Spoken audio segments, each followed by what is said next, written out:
Yeah, Where'd you go? one of the first few conflicts between Ravis's methods and Owen's methods. Oh, okay. It wasn't spoken out loud. It's just that point when Owen was making the bargain with the banker, and he was like, and Ravis just looking, thinking, just earlier ago, you cut a very strong, intimidating presence towards me. Why are you not doing it towards this guy? Instead, you're letting him control the entire game. Urgh. Yeah. Well, that's Ravis for you. Mm. Who else but My Robin? way or the highway. Pretty much. Then we get to Well, I mean, yeah. Anyways, I just thought of a joke. Sorry. so yeah, there was a bit of a problem. I kind of made Quentil Perix, the final boss of that layer, a little too strong. Yeah. Little bit. Yeah. what was the joke, Lightning Bliss? No, it. Yes. too easy. No. Tell it. Please. I want to hear it. Josh was in the middle of talking. I mean, Any- damn anyway. often I've interrupted. Yeah. All right. Anyways, so yeah, Quentil Perix, I kind of overestimated because you guys routinely destroyed a lot of things that were higher than your challenge rating allowed. I thought you guys could handle this, but apparently class levels in creating a monster don't translate very well into an actual challenge rating. So yeah, that They don't. yeah, because things got very touch and go.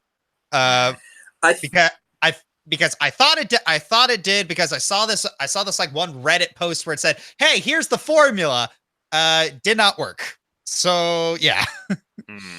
I think the other affecting factor was factors were you guys had really bad luck that session. I was the only one getting even decent rolls. He was the Ridiculously only one getting decent. decent rolls for like 3 sessions. Robbie, And I think the other and I think the other factor was you, Josh, didn't really get to do much as Quentil because like we've had overpowered fights before. Like I feel Beelzebub felt like an overpowered fight, but it was still fun because Beelzebub was doing a lot of really freaky stuff, whereas Josh was limited with Quentil to just he hits you ad nauseum.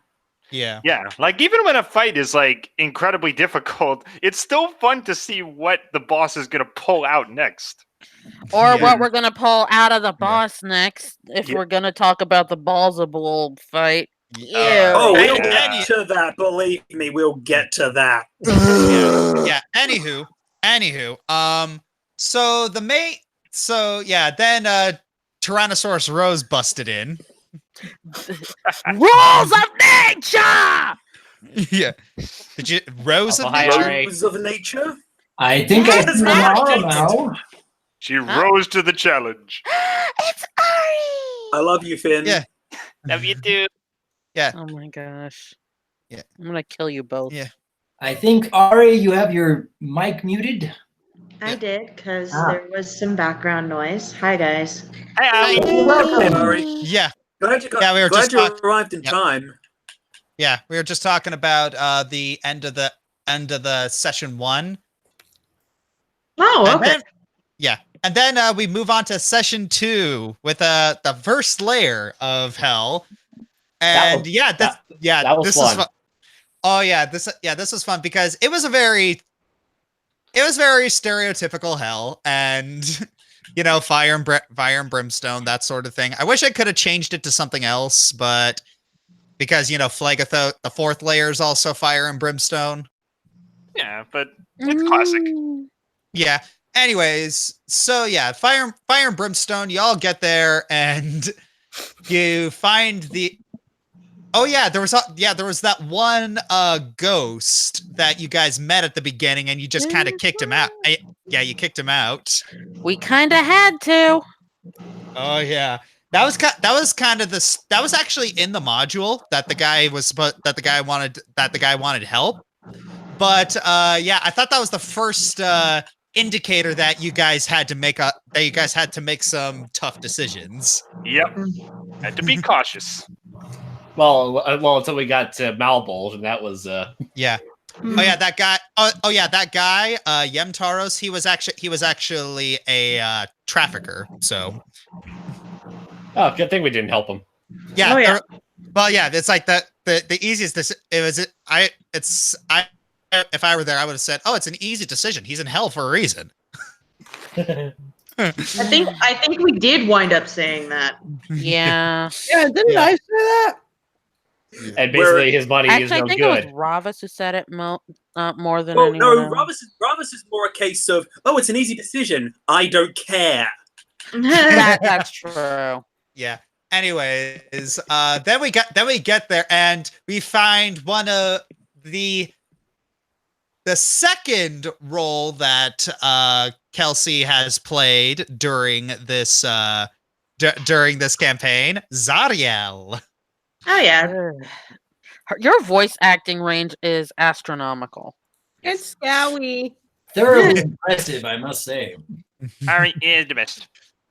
Yes. I'd like to thank my 22 years of theater experience. Wow. For yeah, Dedication. I've been doing theater since I was 4. Oh, yeah. And so I mean, actually, that Zariel voice, that's the voice that actually let me meet Josh. Really? Mm-hmm. How so? That's the same There's voice a that I used. story there. That's the same voice that I used for Flavia when I auditioned for his Fire Emblem Awakening dubs. That was the voice of the head con of Aragna Ferox. Sweet. That's what I find interesting is that there's an upcoming module where Zariel's the main bad guy. Uh-huh. Yeah. Yeah. Waterdeep Dragon Heist or something like that? Oh Or no, no. that's Descent into Avernus. Yep. Yes. Ah, yes. I think the canon Zariel has a much different relationship with the Alatastican one. Yeah. Oh The yes. Joshverse one. Yes, I changed. Yeah, the thing of it is that if I don't like the way something is, I change it. All right. I did not like that layer 5 was another ice layer, so I changed it. I did not like that. Oh yeah, layer 6, the layer of Balzabul. There was like 7. there was no. Oh yeah, 7. It was like there was nothing interesting about that layer for me. It's like except for one thing. It's just like the Carnival. That was the only. I'll talk about that later. But That's like one of the worst things we.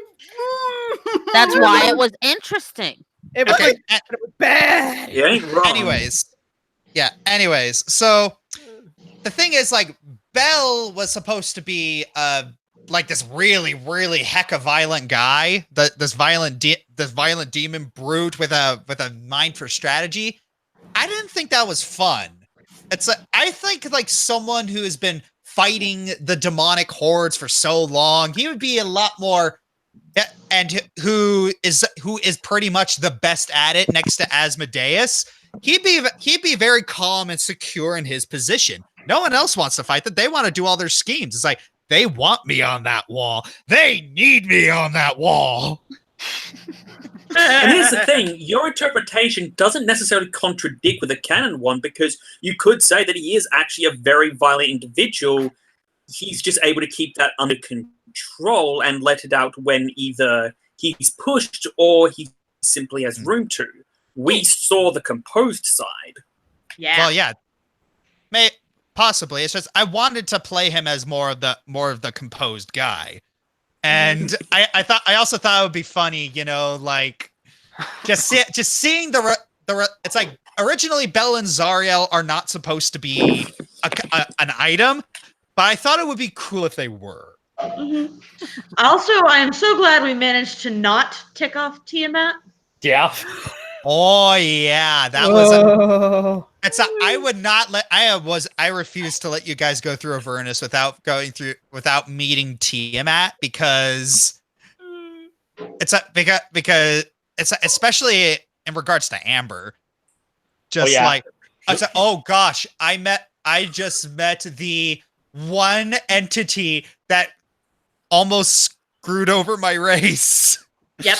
Oh yeah. Yeah, like we. Question. I think around the time when we heard Team Echo was like Amber, change back. Oh my Yeah. god, why? And then they make me change back. I was like, man, this could have been more interesting if I just stayed in my form. But no, you guys wanted to be. We would have I'm pretty died sure she- Y'all probably. wanted to play it safe. Y'all are no fun, and I was. I'm like, I want to have some fun now. Let me have my fun. Fine, I'll change You- back and play. There's a difference between Have having your fun and being fun. alive. Well, We also, okay, speaking in terms of time, it was 3 episodes worth of a fight with a bunch of demons. How much more fun did you need? It's like you guys Also- don't want to have any fun. also, I almost blew everyone up, so apologies. I actually thought Lucid was dead for a few minutes. I was legitimately traumatized. Yeah, I was. If I'm being honest, I kind of wished he would have died because that would have been like that. That would have been another sign that, oh shoot, coming down here, we're making some sacrifices. Guys, the smart We mouth can birdie is talk dead. about sacrifices later. Anyways, layer 2. A quick That was question. Oh, Yep. Just about Tiamat. Is Bahamut in your setting, by the way? I've been Yes. wondering that. Yes, Cool. he was a part of Hawthorne's journal. I'd forgotten about that. Sorry. Yeah. Anyways, layer 2. It's a. The thing is like this. The river Styx. What? Okay, so the module of how you move from each layer to the next, it's incredibly vague and cryptic. I wanted something simple. I wanted something simple and stupid. So I'm like, okay, river Styx. Pay the ferryman. All the archdevils have these coins. Go. Yeah. Easy, That was simple, bam. Pay your And fare that and was a move brilliant on. idea because it just gave a great through line for every session of, our goal here is a direct, we need to get a coin somehow. Yeah, and I also like the sessions on Styx itself. They're a nice calm before the storm kind of thing. It's like it's not any kind of big movement or anything like that. It's kind of just we're rolling on a river. Yeah, Okay, we're going It's not that Yeah, nice. Yeah, that's I know. yeah, Yeah, I that's was the gonna thing. say, not nice, just very calm. A Yeah, calm. there was also this atmosphere, but even though it was very calm, there's always this atmosphere of dread as you got further down. Or an atmosphere of tranquil rage. Rolling on the river, death glare usually at Ravas for you at the last session. Wasn't Amber basically threatening Rabbis each session? I noticed. More or less. Like towards the end, Actually, no. it was like towards the end. Okay, I'm gonna kill him.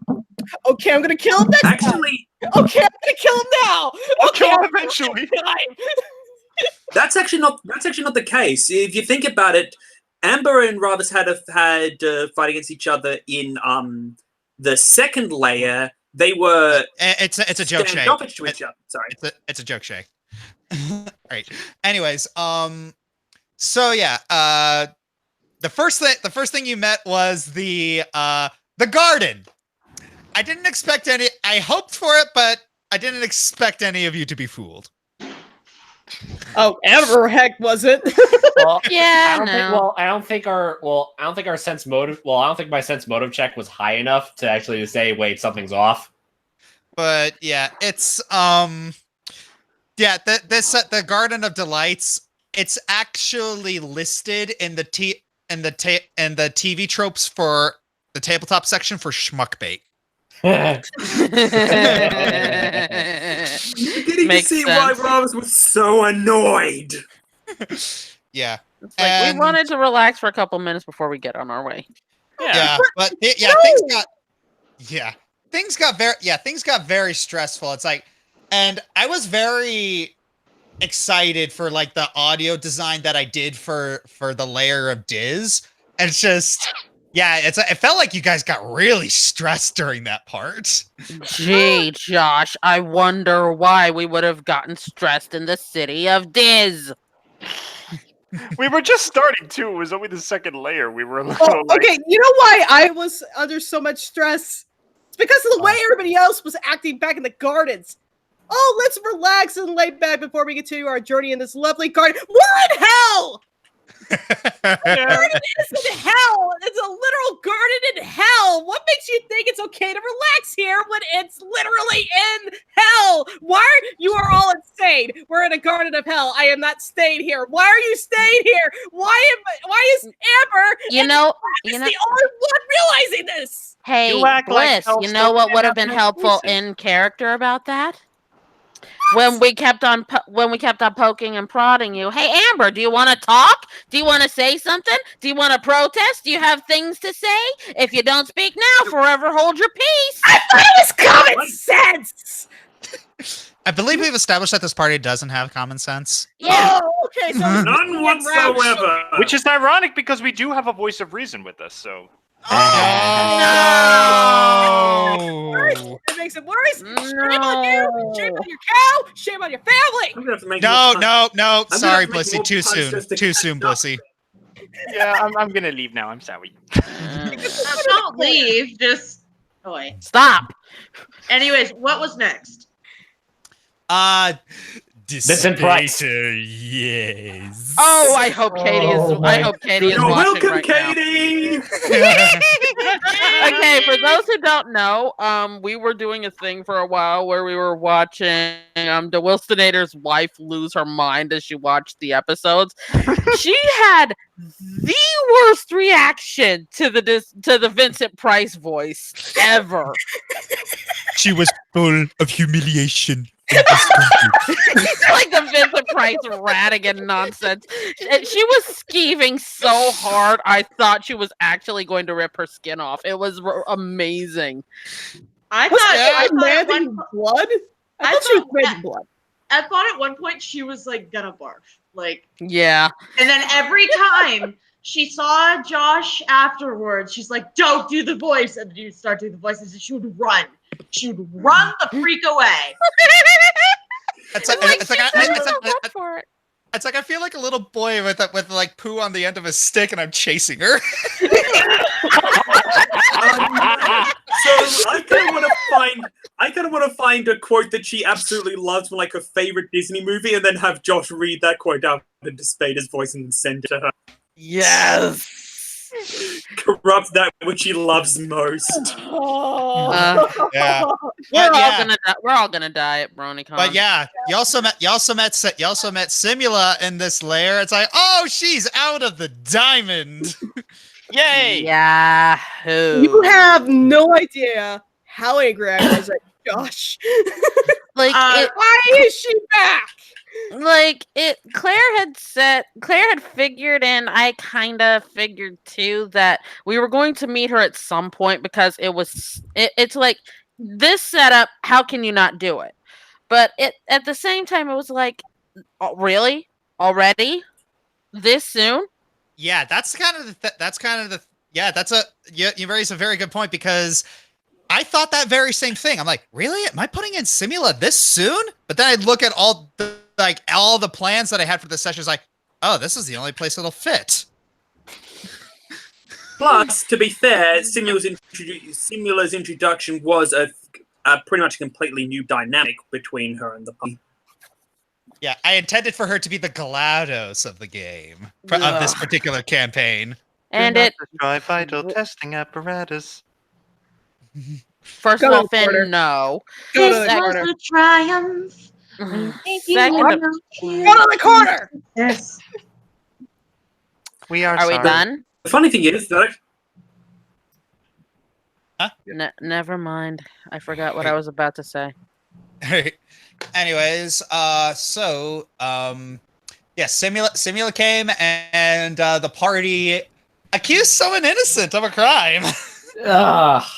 That still hangs as one of my biggest shames of all time. And that's when Amber knew the party would never be the same again. Oh yeah, Excuse me. yeah, things got really rough during that, and then layer 3. Dum, What- dum, dum. Was it this layer that Amber It was- tried to come to Faye with the plan to kill Simula? Yes. Yeah. Oh, yeah. And you denied me. Yeah, I denied you because Faye at that point had a guilt complex. Betrayal. Betrayal. there's a Betray me. There's a reason I did it, and like something else that I planned that kind of didn't happen the way I hoped it would. I didn't get to explore this, although it was a factor. Faye felt like she was responsible for the party having to go down to hell to rescue Jimena. Yeah. And yeah, I think several people in the party did. Well, but see, here's the thing. Amber is very, what's the word, narrow-minded, or I don't want to say simple-minded. She has One track Yes, mind. Childish. She has one-tracked mind. Yeah. Okay, what Phaethor tried to do failed. We're not going to cry over spilled milk. Let's fix the problem.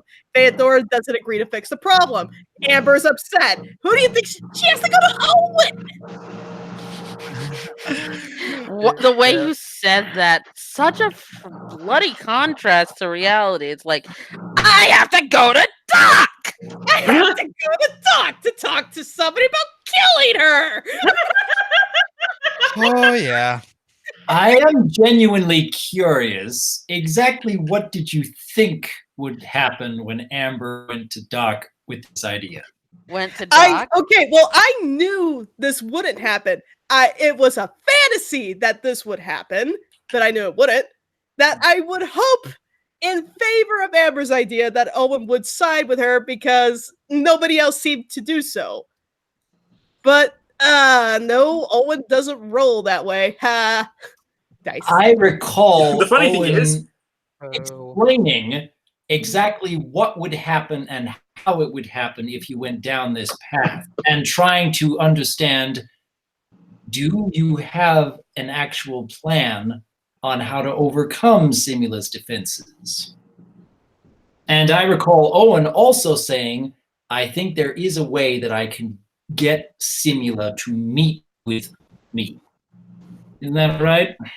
That was right, and I think when you said that, there was a blind hope that Owen could trick her into meeting up face to face, and then Amber could like ambush her and tear her up then. But no, you started to talk about that you think there are more forces at play, and I hate that. I hate it when there's like other things at stake, and it's like I don't care. Let me kill her, please. No. So no, a no. couple of people in the chat are commenting that Lightning Bliss is secretly very violent. There's nothing secret about it. It has nothing to do with violence. I was gonna, it's like secret. Amber is a creature of justice, and as far as she knows, Simula committed severe acts against life and innocent people, not to mention torturing us for the entire sessions. Amber wants justice, and nobody is helping her to carry it out. Justice. It's That's what we're infuriating. calling it. Justice is what we're calling it now. But together we can be justice. And again, Amber is a young dragon. Everybody knows this. Now, she may be one of the oldest, but she's still technically the youngest mind-wise. So, yeah, and I admit, I was kind of digging into my childhood here. I sound like a little kid not getting her way. I want my ice cream, Dad! Yeah, Papa I'm gonna Wolf. kill Simula, Owen! I want to kill the Simula. Right? The funny thing is, Yeah. if it weren't for the fact that they pretty much had nothing but contempt for each other at that point, this is one of the things that Ravis and Amber would have actually agreed on. Well, minus the fact that Ravis needed Simula for his plan, but on principle, he would have been totally in agreement with her. So then, what else did we come across in layer 3? Hannah. There was the swamp lair, so that was fun. Yes, And it was the layer of the Hana. Yeah, Oh, yes. and apparently covering my head with books doesn't count for head protection for hail. Yeah, I still call BS on that. Oh, and also Manarom. Oh yeah, guess And what? who else is to show up besides Hana? Oh my! Hana showed up. I had a lot of fun, like building this up, like putting out little clues. And I had originally wanted, like the reveal of Arkoff to be down there to be later in the session. But you got asked who her caretaker was. Well, I'm sorry if I like to be cautious when we're in the middle of hell. I know. And she had no reason to she had a reason to lie, but at the same time, she couldn't think of a lie that quickly. Yeah. And she was also kind of desperate. Yeah. Yeah. Yeah. And so, yeah. Then you met Mammon. Well, what I was going to comment on the worm. It still has one of the Oh funniest yeah, the moments. worm. Funnest moment of the session. Don't you ever do that again. Why not? Me again. Why not? Freaking funny. Why not? It was fun. No. Yeah. So the worm of Mineros is something that was in the module, and that was what I referred to as like in doing something stupid. And they're like, oh my gosh. But I looked at the worm of Mineros, and I'm just thinking, like, how is anyone supposed to figure that out? How is anyone supposed to figure out that you're supposed to go into the worm and survive, and then you get the stat boost? How is anyone supposed to figure? So I'm like, Well, so the only idea that I could come up with is like Simula gives them a clue.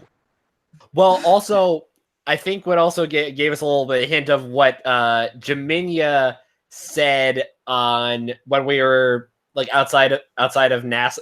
I think it was like outside of NASA, which said, "Oh, wait, you got swallowed a second time? What was the first time? Oh, I got swallowed by a purple worm."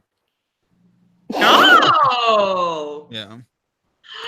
Oh yeah, the purple worm from when they were 6 Yeah, years that was old. close. The Yeah, reason that they had the curse on them in the first place. I still felt that was too vague. It would take a little brain power to piece that together, especially with everything else going on. Yeah, I wanted to give you guys another hint. I mean, I figured out pretty quick that is the only stupid thing I could think of, and I'm like, I don't care how that's the right thing to do. We're not doing it, and then Claire happens anyway, and I'm like, okay, give me a minute. I'm gonna go berserker mode, and she comes out, and I'm like, okay, don't you ever do that again. Why not? What do you mean, why not? So yeah, yeah, it's lucky that I told Sweetie to put her constitution stat that high, because she probably wouldn't have survived had I not told her to do that. Yeah, because she did. Yeah, she was very close to dying, and there's a lot of damage that this thing does. But yeah, then we come to Lord Mammon, who has the voice of imperfect Cell. Well, the Emperor from Star Wars. Can we actually first talk about the absolute desecration of Dark Elf Silent and Ravis's absolute that? I think that was the most triggered that Ravis was through the whole series. Was that his first free? My body like a steam of disbelief. Hey, if someone does if a handicapped person does sign language, is that a speech impediment or an accent? Tell you what, tell me. In any case, man, now you're basically putting yourself out in the shooting range for SJWs at this point. he likes to likes to poke the bears. So don't. I'm just gonna point and laugh when you lose a hand. That was a Team 4-star joke, and they seem to be doing fine. So, anyways, so Dark Elf Silent. What happened? It was basically there only Arkoff's glove was around, and he could only sign language with one hand, so he had to do a lot of. At one point, he said something about Narnia. Oh, by the way, I see that Katie Patterson's in the chat. Hi, Ooh, yes. Oh, happy days. Yes. This is how we welcome you, Katie. Oh, I can't wait. I'm just gonna go hide in the bomb shelter. Hoping you do that, Josh. I was hoping you'd do that. Okay, so we get to Mammon. Yes. That was actually one of the easier fights. Oh yeah. Technically. He was a puzzle. Yeah, he was a really puzzle genius boss. there. He was a puzzle boss. There are about 2 solutions to that boss. It's like, I'm trying to, whenever it comes to puzzle bosses, I learned that you should give 2 solutions instead of 1. That's helpful. Yeah, we actually ended up going after both solutions. I went after the glove, and then I think they tweeted, and then I think Sweetie teleported like half the gold or something. Yeah, she summoned like a bunch of fairies and had them teleport one of the piles of gold away. And Mammon's like, "Not the gold!" Oh yeah, didn't Amber have to have her eyes shut the whole time? And have a sock stuffed in her face. Nope, stuffed on her nose so she wouldn't smell. Oh yeah, that was a scary fight. I don't think I did much during that fight though. Did I? I don't remember. I don't remember either. I'm pretty sure I did it just because I'm blind and I can't smell. I remember you almost got killed. Oh yeah. Oh yeah, I almost did. Oh yeah, he almost got impaled by a spear. Yeah, and that was the point where I was just like, okay, now can we kill him? Yeah. And there were After that, you guys met Arkoff, and oh yeah, he was much different than when you last saw him. Oh yeah. Yep. He was Alphonse Elric. No. No. No. He was more that serial killer who got caught in the automail. Only now he's more humbled. Yeah, Okay, he was. fine. Yeah, he was. Yeah, I did. At first, I thought it was a little weird that I had a small concern in the back of my head. It's like, oh no, isn't that going to feel a little jarring that Arkoff is so different? I mean, it makes sense. I mean, he's been down there for a decade trying to seek redemption, so obviously he'd be different. Yeah, No, it makes sense.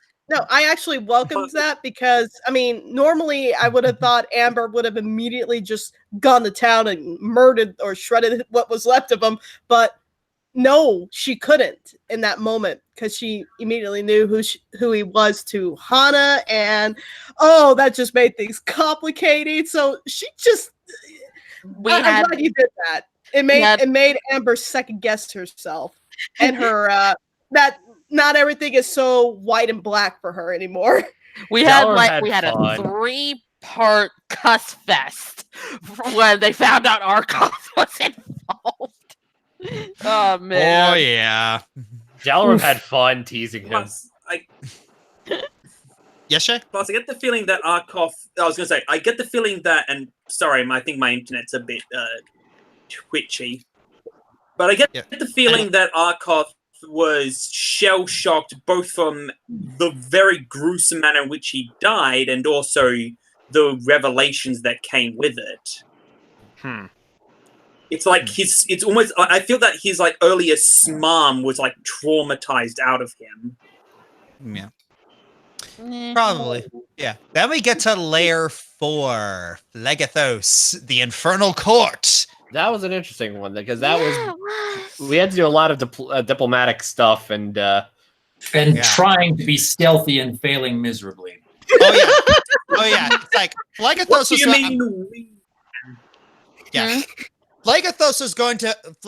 going to be a branching story, a branch point. I honestly wasn't sure what you guys were gonna do because I gave you 2 options. You could either side with Fierna and help her usurp her dad. It would have been harder, and you could side with Belial and convince Fierna to submit to her father. And there wouldn't be a battle. Keep in mind, he did not take into account Eimer and Faye's relationship. Yeah. I was about to ask, did you even think about that when you were setting that up? Absolutely not. He's like, oh, I did not see that coming. Yep. Once that came forward, it's like, well, we know what direction this is going. I still remember when I was trying to forge the contract, that like a bit of lava kept on sparking onto the paper, so I had to move to make sure I didn't get anything on it, so I could properly forge the paper. Yeah. So, What were you about to say, Josh? Yeah, you also met Speculo and Glazia. Mm-hmm. Oh yeah. Well, sort of met you met- Speculo. Yeah, you I saw. was gonna say you saw Specular, didn't really meet him. Yeah, you saw Jimenya's dad, and you saw And technically, and you had a very long conversation with Jimenya's mom. and technically, That- we met that Specular voice- every time we spoke to the Mansion of Curses. Yeah, but like, I want to say, Ari, that voice that you gave Glazia is still traumatizing. Thank you. Why? Yeah, Don't worry, dears. Mummy's here. So yeah, so when we were discussing like voices, it's like, okay, so this is basically the character of Glazia. So can you give me like your best, like seductive voice, like evil seductress? Boom.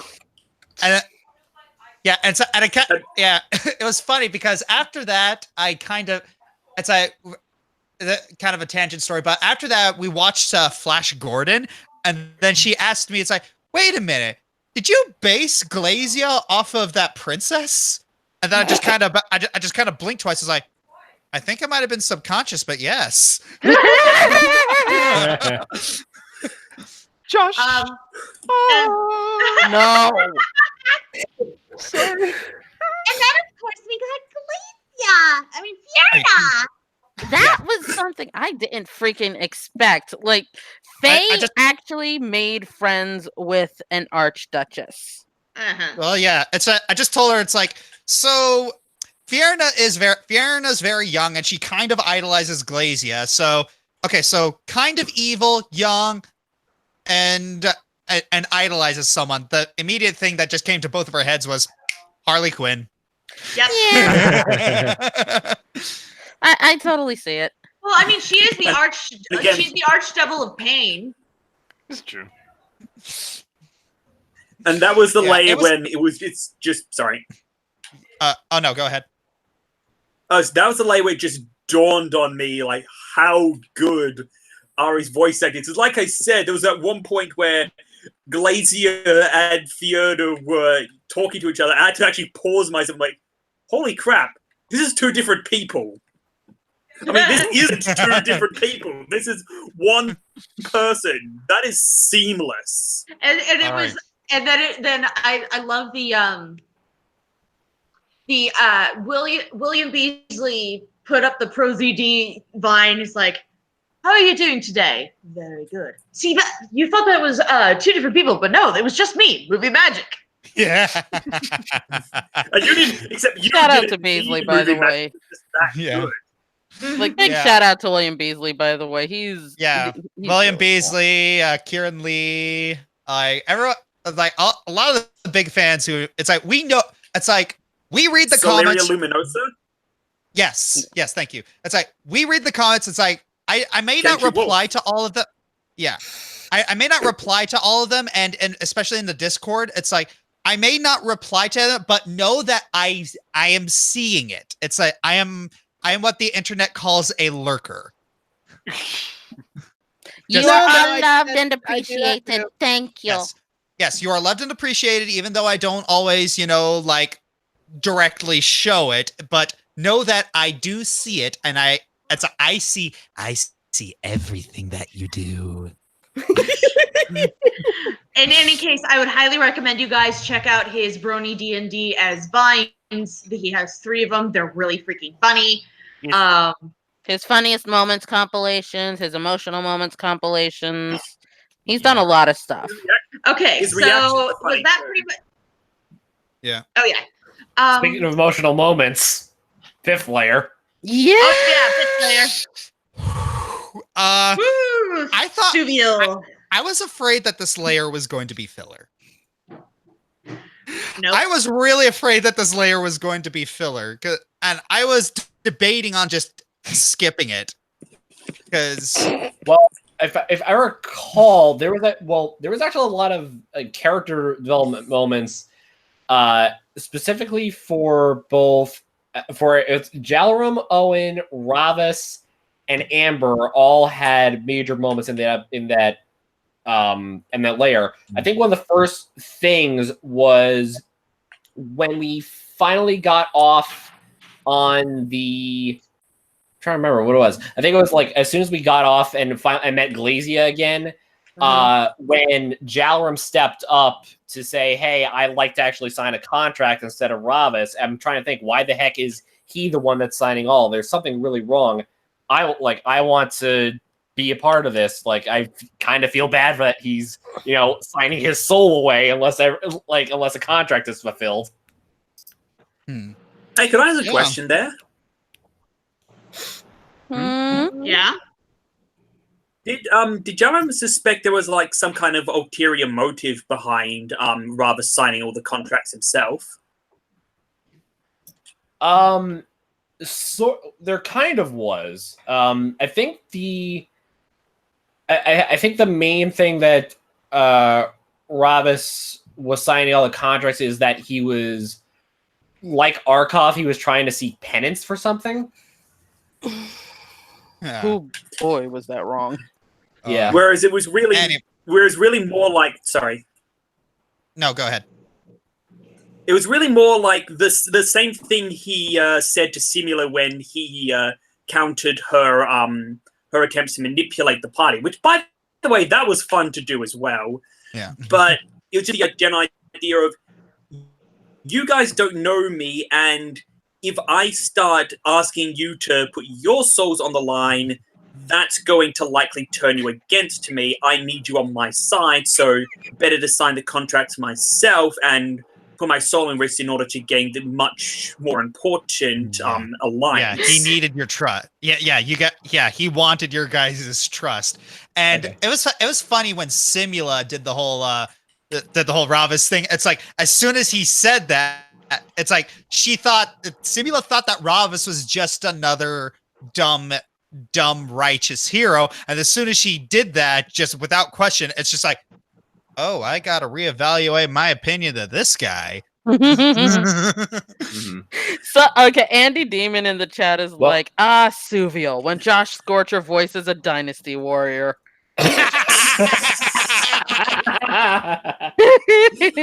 Speaking of which, that's the one thing I do regret. The one thing I regret is that we never got to hear Josh doing Suviel, doing Levistus as Captain Cold. Yeah. I think that's the biggest regret, but that's the way that layer ended was so just had such an impact on the story that I feel like it makes up for it entirely. Yeah, without a doubt. It's like what? So, I had plans. Oh yeah, Kelsey, what you're saying? I just was wondering what people thought when Glazia asked them to kill him. Well, I mean, at the time, Amber thought, okay, it's a devil, right? It's a devil. It's the archdevil of treachery. Yeah, it's an archdevil. He's a bad guy. I have no problems killing him. Oh, wait a minute. No. Conflict. Internal conflict. Yeah. Oh yeah. Funny thing is that before this session, I was really panicking because I had no idea how I was going to run this session because, as I said before, I wanted to skip it because I had no idea what I wanted to do with it. I had no idea how to make it interesting. Then literally an hour beforehand, like a half hour beforehand, I got struck with the idea of Suviel. And I'm like, hey guys, can we delay this for a little bit? Because I really need to do this. I finally got a good idea. I think I am rather impressed that your idea turned out that Owen had his first emotional moment. He shed a tear. Because I hadn't been expecting that, but the way everything was playing out, within a few minutes, I'm like, this is it. This is the moment when Owen can actually show vulnerability. Yep. And it happened like complete by accident. That's kind of the thing with this story is that okay, so here's kind of my thought process with writing Welcome to the Show. That thing is cool. I want it in my story. How do I make it make sense? Totally valid way to write, BT Dubs. And it's amazing that it works. It really works. Yeah, it's like and then just all these other things just kind of I don't know what it is with my instincts or like, but just somehow things just fall into place with this story. It is so weird. There's some things that I do plan, but some things that I don't plan, just like especially with what happened with with Levistus. Yeah, especially like what happened with Levistus is I did have a lot of fun playing him. You know, just being the boisterous, fun guy. You know, with a mysterious amnesia past. Yeah. You did it so cornball too. Like it was a very clear parody, and and it's just like it's so annoying. There was so much ham that I wanted to make Christmas dinner. Okay, it's like. And that's kind of the best part of all of this. No, I mean, yeah, okay. I'm not gonna lie. I'm gonna be upfront. I actually do not like these kind of characters. I find them very, very annoying, and I just want to grab them by the throat, slam them against the wall, and say, "Please shut up, please shut up." I love these kinds of characters. I think they're funny. But you don't tell some silly old to shut up. But that's. But I would when I say that and aggressively, I'm speaking in character of Amber, what she would have done, but she tolerated him. She certainly did not want to kill him. He was innocent. He didn't realize he was guilty. That still counts as in my book, but that's a different shit. But for me, that's kind of the beauty of the whole thing. Sorry. Oh, I was just gonna say, and the fact that Bravis did so without hesitation, that was the straw that broke the camel's back. Yeah. I expected Ravis just to knock him out. I didn't expect him to actually kill the guy. Considering it was Nat 20 with a crit confirm, I don't think that he expected to either. That was a oops. Why is it that the biggest story changes always seem to happen by accident? Well, weren't we also under contract to do this? Yeah. Well, no, it's just actually, was there a contract? I can't remember. I think there was. There was a contract. He followed up with the contract. I know Amber would not have followed up with that contract. I know she would not. Well, Josh, why don't you tell them what you originally had planned? Well, what I had originally planned was for, Levistus to come out and then give them a new deal. He would have regained his memory and given you guys a new deal. Wasn't the sword the thing that was the sword? Yeah, the sword was the thing that would have restored his memory because it was something familiar. Oh, we didn't. Yeah, but Arkoff never took it out of the sheath. Yeah, if you guys had started to fight him, then he would have turned. But since Arkoff never had a reason to fight him, he never pulled out the sword, and so he was just Suvial until he got whacked. Yeah. Well, when I think it was I had a better chance to actually look closely at his name, and then when my Sherlock was wait, if I arrange that, that's the guy we're looking for. I can hear Claire being triggered from here. It's like both of y'all sent me, both of them sent me messages. It's like, I see what you did. If this was like right as you entered the palace. And then everyone's okay, so you know the purple blood thing. When he's like, it's purple. That thing, he came up with that when Hana said that her blood was purple. And that wasn't planned. She was just poking at Jalrum's blood, and I had to come up with a color, and I'm like, what would actually show? It was red. Yeah. And so I was like, purple. And he just remembered that, and he used that for Levis's blood. And, okay. you know, I actually had This at whole the time. scene was just At the time, I had kind of thought that because we had a conversation in our Skype group where I had been coming up with like, so if they're not human, do they still have red blood? And was coming up with all kinds of alternatives, like silver blood for Sylvanesti and such like. I thought that Ari was playing with that idea, and I messaged her later, and it's like, nope, I didn't even remember that conversation was a thing. And I was just like, could have been a subconscious no. thing. Yeah, like it does make sense. I mean, because like you know how our blood, like our veins look blue even though we have red blood. Yeah. Her veins would look like blue, but even though she has purple blood, they may just have a different like a different hemoglobin content or something like that. You know. Or in a different species, the hemoglobin's a different color altogether, or something like that. Exactly. Yeah. All right. I'm gonna Yeah, the deal. But you know what I love the most about that whole session? Mhm. Yeah. The tone shift. Like people at the start, it's like, can we just kill Silvio? Can we just kill Silvio? And the moment that Ravas actually does kill Silvio, Like Yeah. the horror. The horror. It immediately goes from like goofy comedy to oh my gosh, what did we just do? Well, it went Yeah. from goofy comedy And to the other thing Scooby Doo is that- mystery to to What like have we done?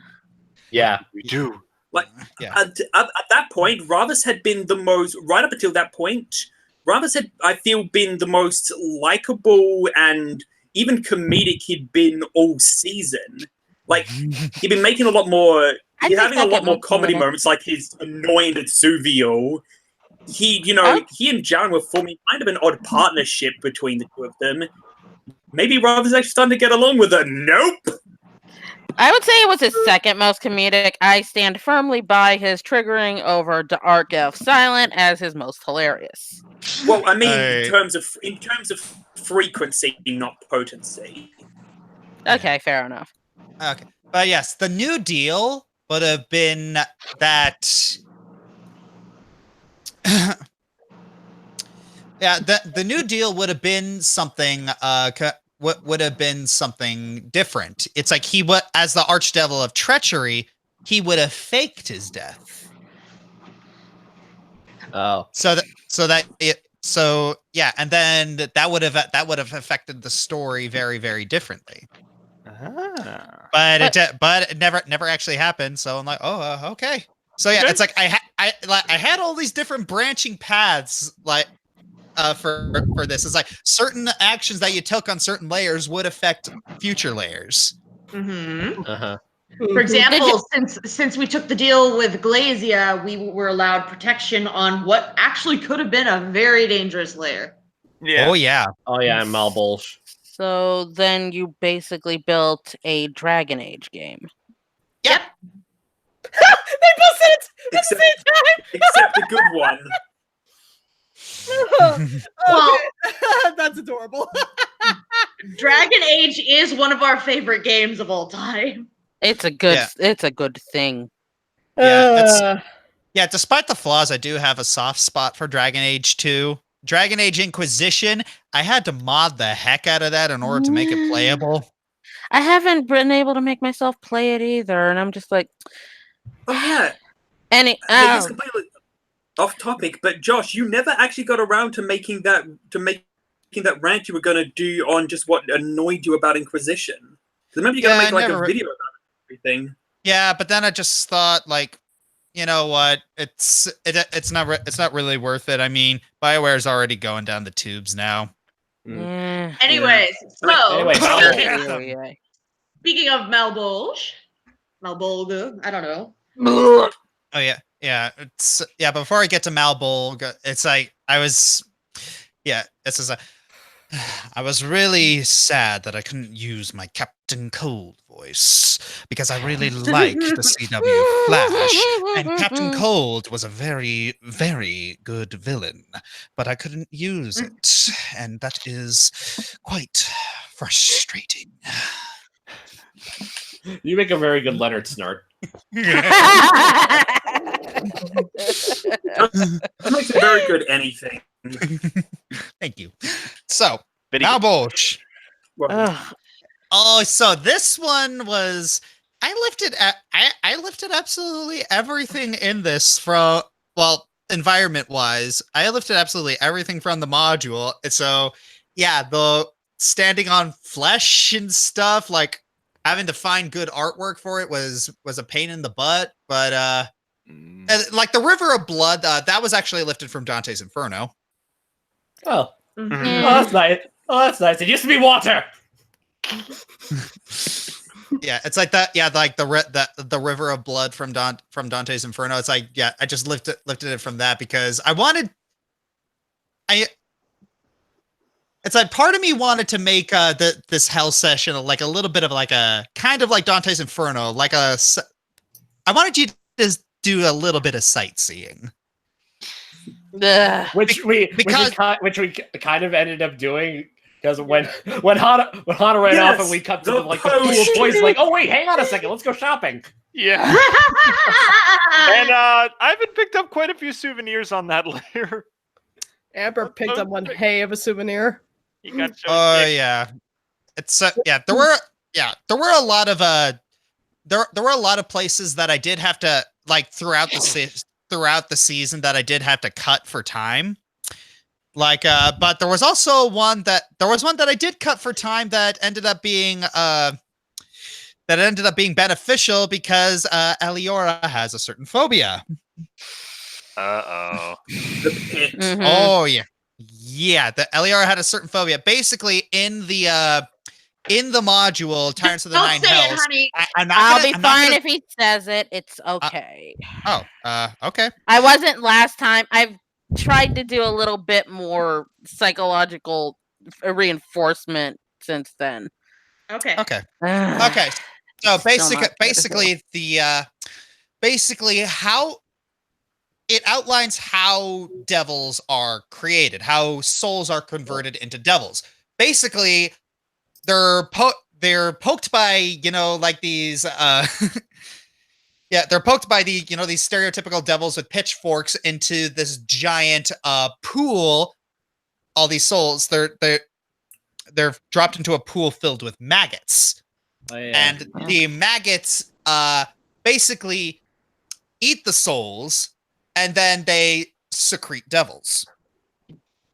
Ew. Ew. So I had this whole entire map built in order so you could see the process, but He was completely unaware of my phobia, so it wound up being a good thing that we did not go.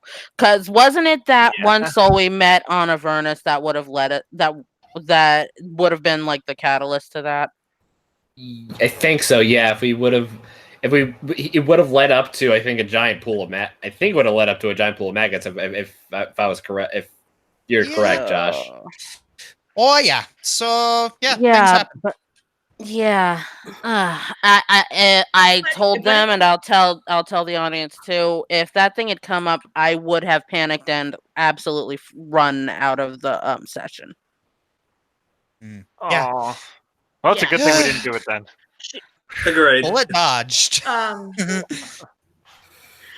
Okay, so speaking go of, back. sorry, No, go ahead, Shay. I was to say, and going back to Malbold, speaking of certain characters and mental trauma. Yeah, there we go. I was gonna say let's go back to the beginning of the session and then we go. Yeah.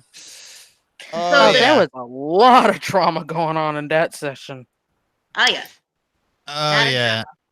Oh yeah. So yeah, basically we scripted out the dialogue. Kelsey and I scripted out the dialogue to Arkoff and The Hana, fight. and just how everything was going to happen.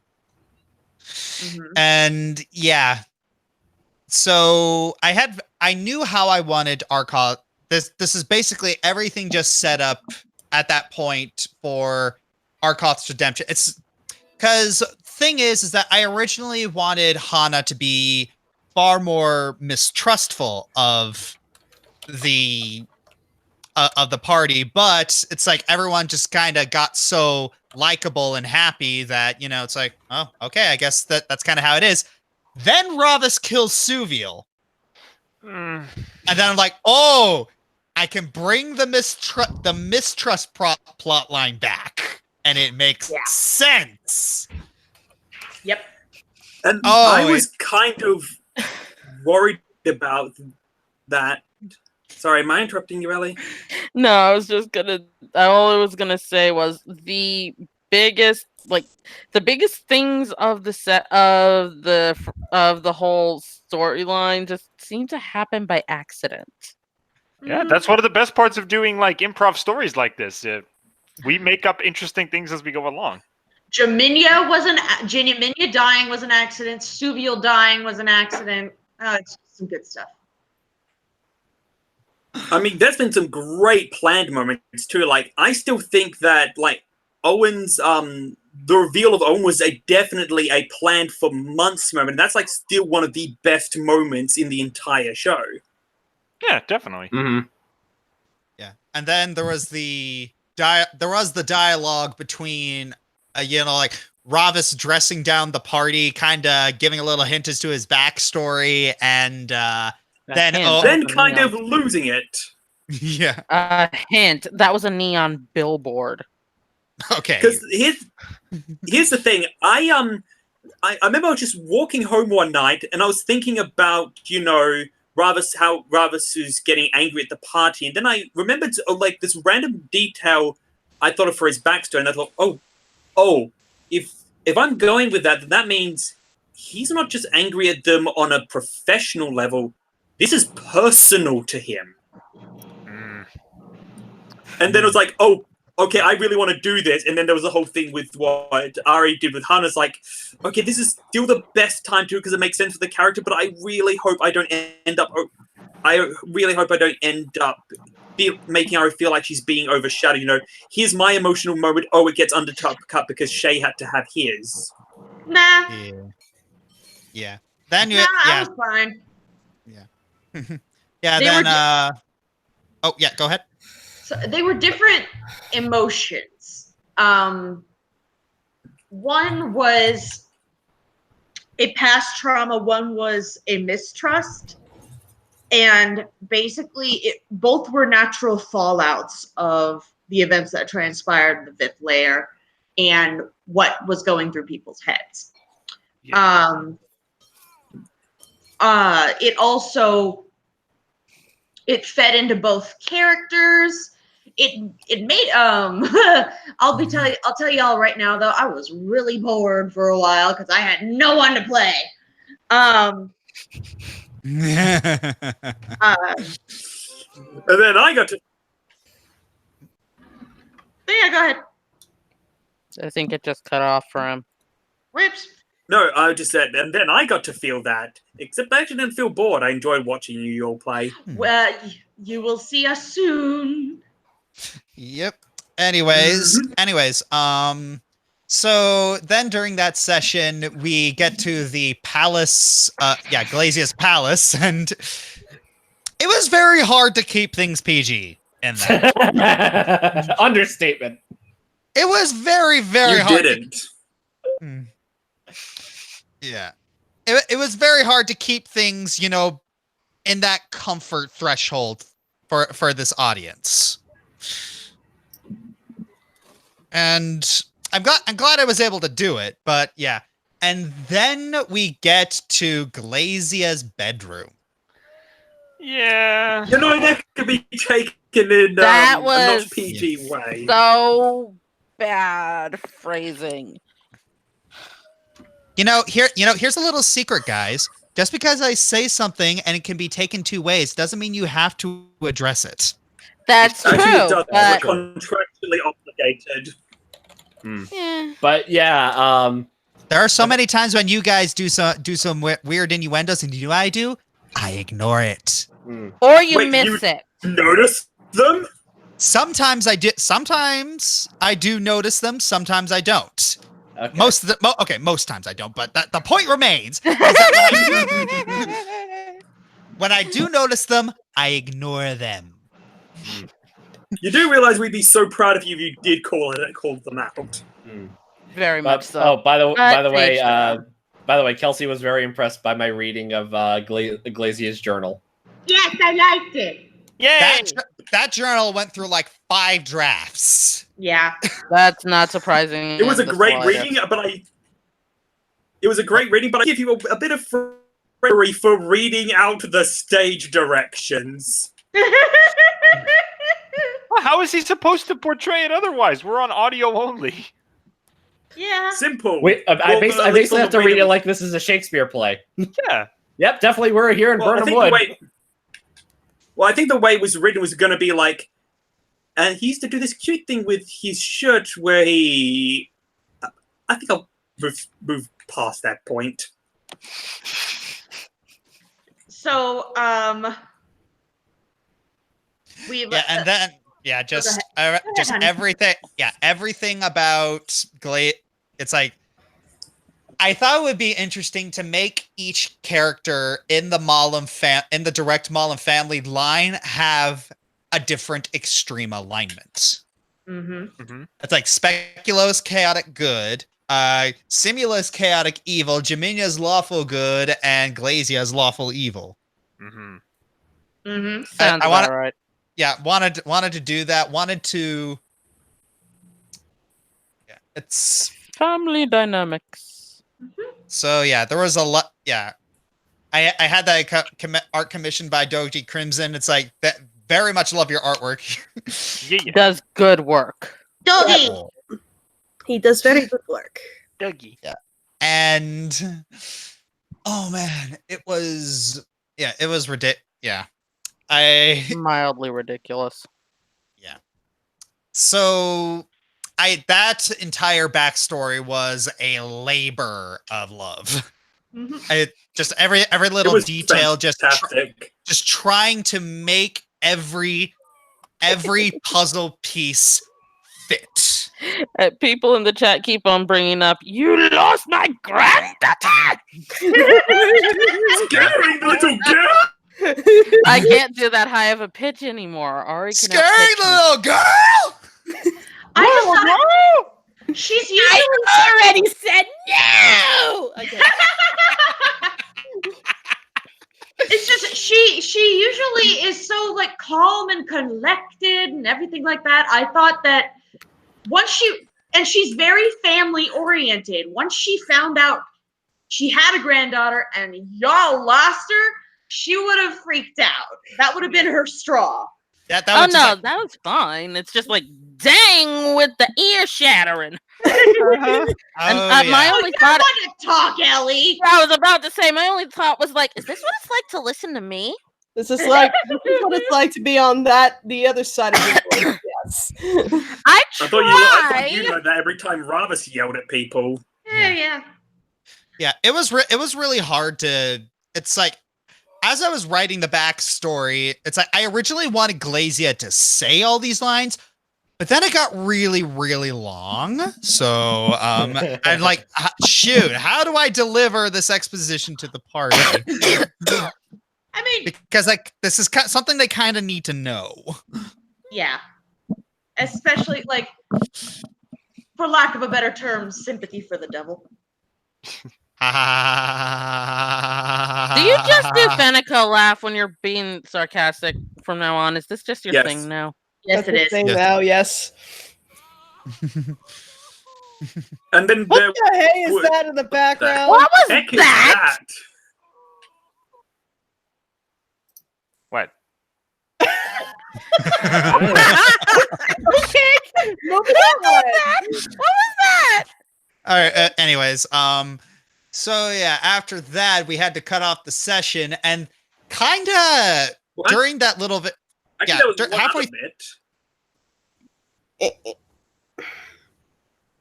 Oh yeah, the discussion between Arkoff and Ravis. Mm-hmm. Not well, And- there's that, but not what I was referring to. The loss of Rose.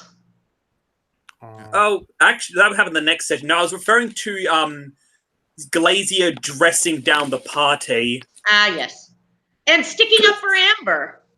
Yeah, because again, similar how you guys with Katie, I've been showing a friend of mine welcome to the show, and he had a lot to say about the whole labyrinth, and I was just listened to that and thought, holy crap, these are some good points. This is actually something that should probably be brought up in character. So I sent it to Josh and it's like, hey, you want to use this? Oh, by the way, here's also some points here's also a reasons you suck speech directed at Ravis because he kind of deserves one too. Yeah. Oh yeah. No, I admit, I was taken aback with the Glacia. Oh, yeah. Oh, so Go ahead. Go ahead. No, Or- I just was like, yay, people liked it. Yeah. Yeah. So yeah, there was that kind of in that between moment of like that kind of interim is like that was when we went to Will and Katie's wedding. And that's kind of when Doc kind of dropped a bomb on me about what he wanted to do with Owen. Oh yeah, we were in the, I believe it was, we were in the car driving back from the bowling alley, and you had to have a private conversation with Doc. It was actually on the way to the bowling alley, and it was in the bowling alley that Josh had called Shay and was on the phone for I don't even know how long. And I was worried, I don't want to break the game. I don't want to destroy your story. I don't have to do this. I'm just trying to think of what Owen would do in this moment. I think I was hesitant. I was pretty hesitant first, mainly because I was like, hang on, does the spell actually work that way? And also, can you even use Miracle What with the whole primeval pack thing that we've established? Like, wouldn't that be a violation if you're literally able to call a god down and have him knock an enemy out for you? But Josh thankfully convinced me against it because I'm actually really glad that happened now. Yeah. Oh yeah, that had some major consequences. Oh yeah. So yeah, things got very, very complicated after that. There was that one boss battle with the retrievers that turned out way easier than you were expecting, Josh, because except you guys were the boss. it's like I want to cast banishment, and I look at the thing stacks and they say extra planar. Then I look at the banishment says remove any extra planar creature. Like, ow! Whoops. Hey, look at the bright side. We did get to use Arkoff as a reflector. It's like that Buzz Lightyear scene in the first Toy Story movie. Mm-hmm. I also got the feeling. What are you doing? Hold still, Arkoff. I got a feeling from that moment when because he was about to like slap the dick inside a Jollerman, and then he looked at Phantom like, wait, is he afraid of me? I do want to hear what people thought about Owen explaining his deeply personal moment, the very first time he had ever shown himself as vulnerable, the reasons behind it. Because when that happened, I spent the next couple of weeks trying to think, how would Owen explain this? Mm-hmm. And I loved it. I don't think a lot of you even understood why Owen had that emotional moment until he started talking about it. Yeah, I didn't really get why. Yeah. No, I got why. It's the aftermath part I didn't like. The part where he was basically, I mean, as far as Amber's processing is concerned, that he views himself as hopeless now, that he'll never have a normal life. And Amber, wait, what? No, what he said was didn't get it at the time it happened. When he explained it, we got it. Yeah. As in, didn't know why he was crying when he first cried, but what do you think of what the explanation turned out to be? Oh, the Yeah. explanation was shocking and sad. And beautiful. Yeah. No, that moment right there, lovely. out of character, it was like I was just like, oof. And that was also the moment that we had to say that we said goodbye to Rose. Mhm. Yeah. We all Speaking of still Rose, by love the Sweetie way. Bloom very much. Shout out to Sweetie. And just scheduling happened, and we would rather she have a good job and live a good life than play a game. Yep. With Life us, always you know? Exactly. Absolutely. Mm-hmm. After struggling for so long, when she first moved to Arizona, we were very worried about her health, her mental health. So when she got her new job and she couldn't make it, we were just like, you know what? Your mental health comes first. Your finances come first. You Take care of take all the yourself, we time you love need. you. Exactly. Exactly. And we But didn't want to speaking of outright Rose- kill her. So we didn't want to outright kill her, but we wound up having to because that's what she asked for, and so Yeah. Yeah. Speaking of Rose, Yes. I'm legitimately sad. I wish she hadn't, because I feel that she deserved better. But out of character, was one scene in one right before in the previous session that I myself, Shay, was legitimately furious with Rose, What was it? and that was her snapping at Glacier. Like, I was just thinking, oh, I'm so sorry, you precious snowflake. I mean, I can't imagine the burden it must be on you to be forced to help a mother save her child. But I mean, you got used, and that's what's really important. Tell you what, I'll play you a song. I'll ask Ivan to play you a song if I can find a violin tiny enough to represent the utter lack of craps I have to give. yeah, I was as Glazia. It took all my strength to not backhand her, because she said, like, literally, you guys have only been missing her for 2 months. Glazia's been watching her, or at least when she's in range, she'd been watching her daughter suffer for 13 years. Yeah. Mm-hmm. That's not something you say in front of a mother who's had to suffer for that long. I know, and she's like, we're still helping you. I don't want to help you. And Glazia, it took everything in me, because I knew, 1, Primeval Pact, and 2, that Josh had not planned for it. But I wanted to backhand Rose so bad. I was just like, really? Really, girl? Pretty sure that Glazy would not be affected by the primeval. Yeah, she's not deity. Yeah. Well, is Asmodeus a deity? Yeah. Okay, because I was always under the thing that he was an angel that the gods created and wasn't quite deific enough. He I don't know. was Yeah, I the wonder angel that they too. Apparently created, he just- but he manipulated circumstances and managed to ascend to deity. But yeah, anyway, after the retriever segment, and we got everyone back in, and accidentally knocked over one of the Aaron yeses. Oops. Oops. I mean, Who poor thing. unfortunately was not. She didn't deserve that. But there was actually a moment that I wanted to do, but didn't have a chance to. And when Owen put Ravis under, that was a chance for Jalarum to actually have a one-on-one conversation with Simula. Oh, yeah. That was fascinating. Yep. And that also led into Maladomini. Yes, Transition Maladomini for the was win. good. And Jalarum okay, gave there's something the reasons you sucks. Continue, voice. And that was the moment where Jalrim gave his own "because you suck" speech to Owen. Yes. That made me feel bad, to be honest. But I felt a little bad, but at the same time, I was kind of like, this has been a long time coming. Yeah. For me, I liked it, but I also felt that that Jalrim caved a bit too quickly to Owen's guilt tripping.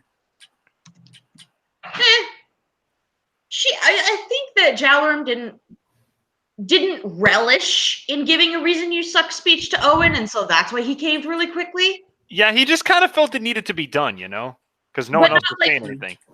Like it's like, you know, when a kid steals something out of the candy jar, like you punish them, you say go sit in timeout for 5 minutes, but it's like you don't want to do anything more than that, you know?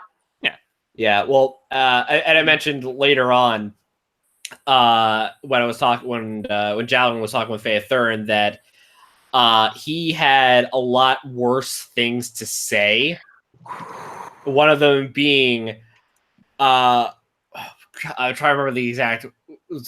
We don't need a one-man show. Show He off. left He already- already. We don't need another. Yeah, he left of his own volition. We don't need another. Mm-hmm. I remember it because that was just such a vicious stab wound, and I'm just like, I wish he'd said it.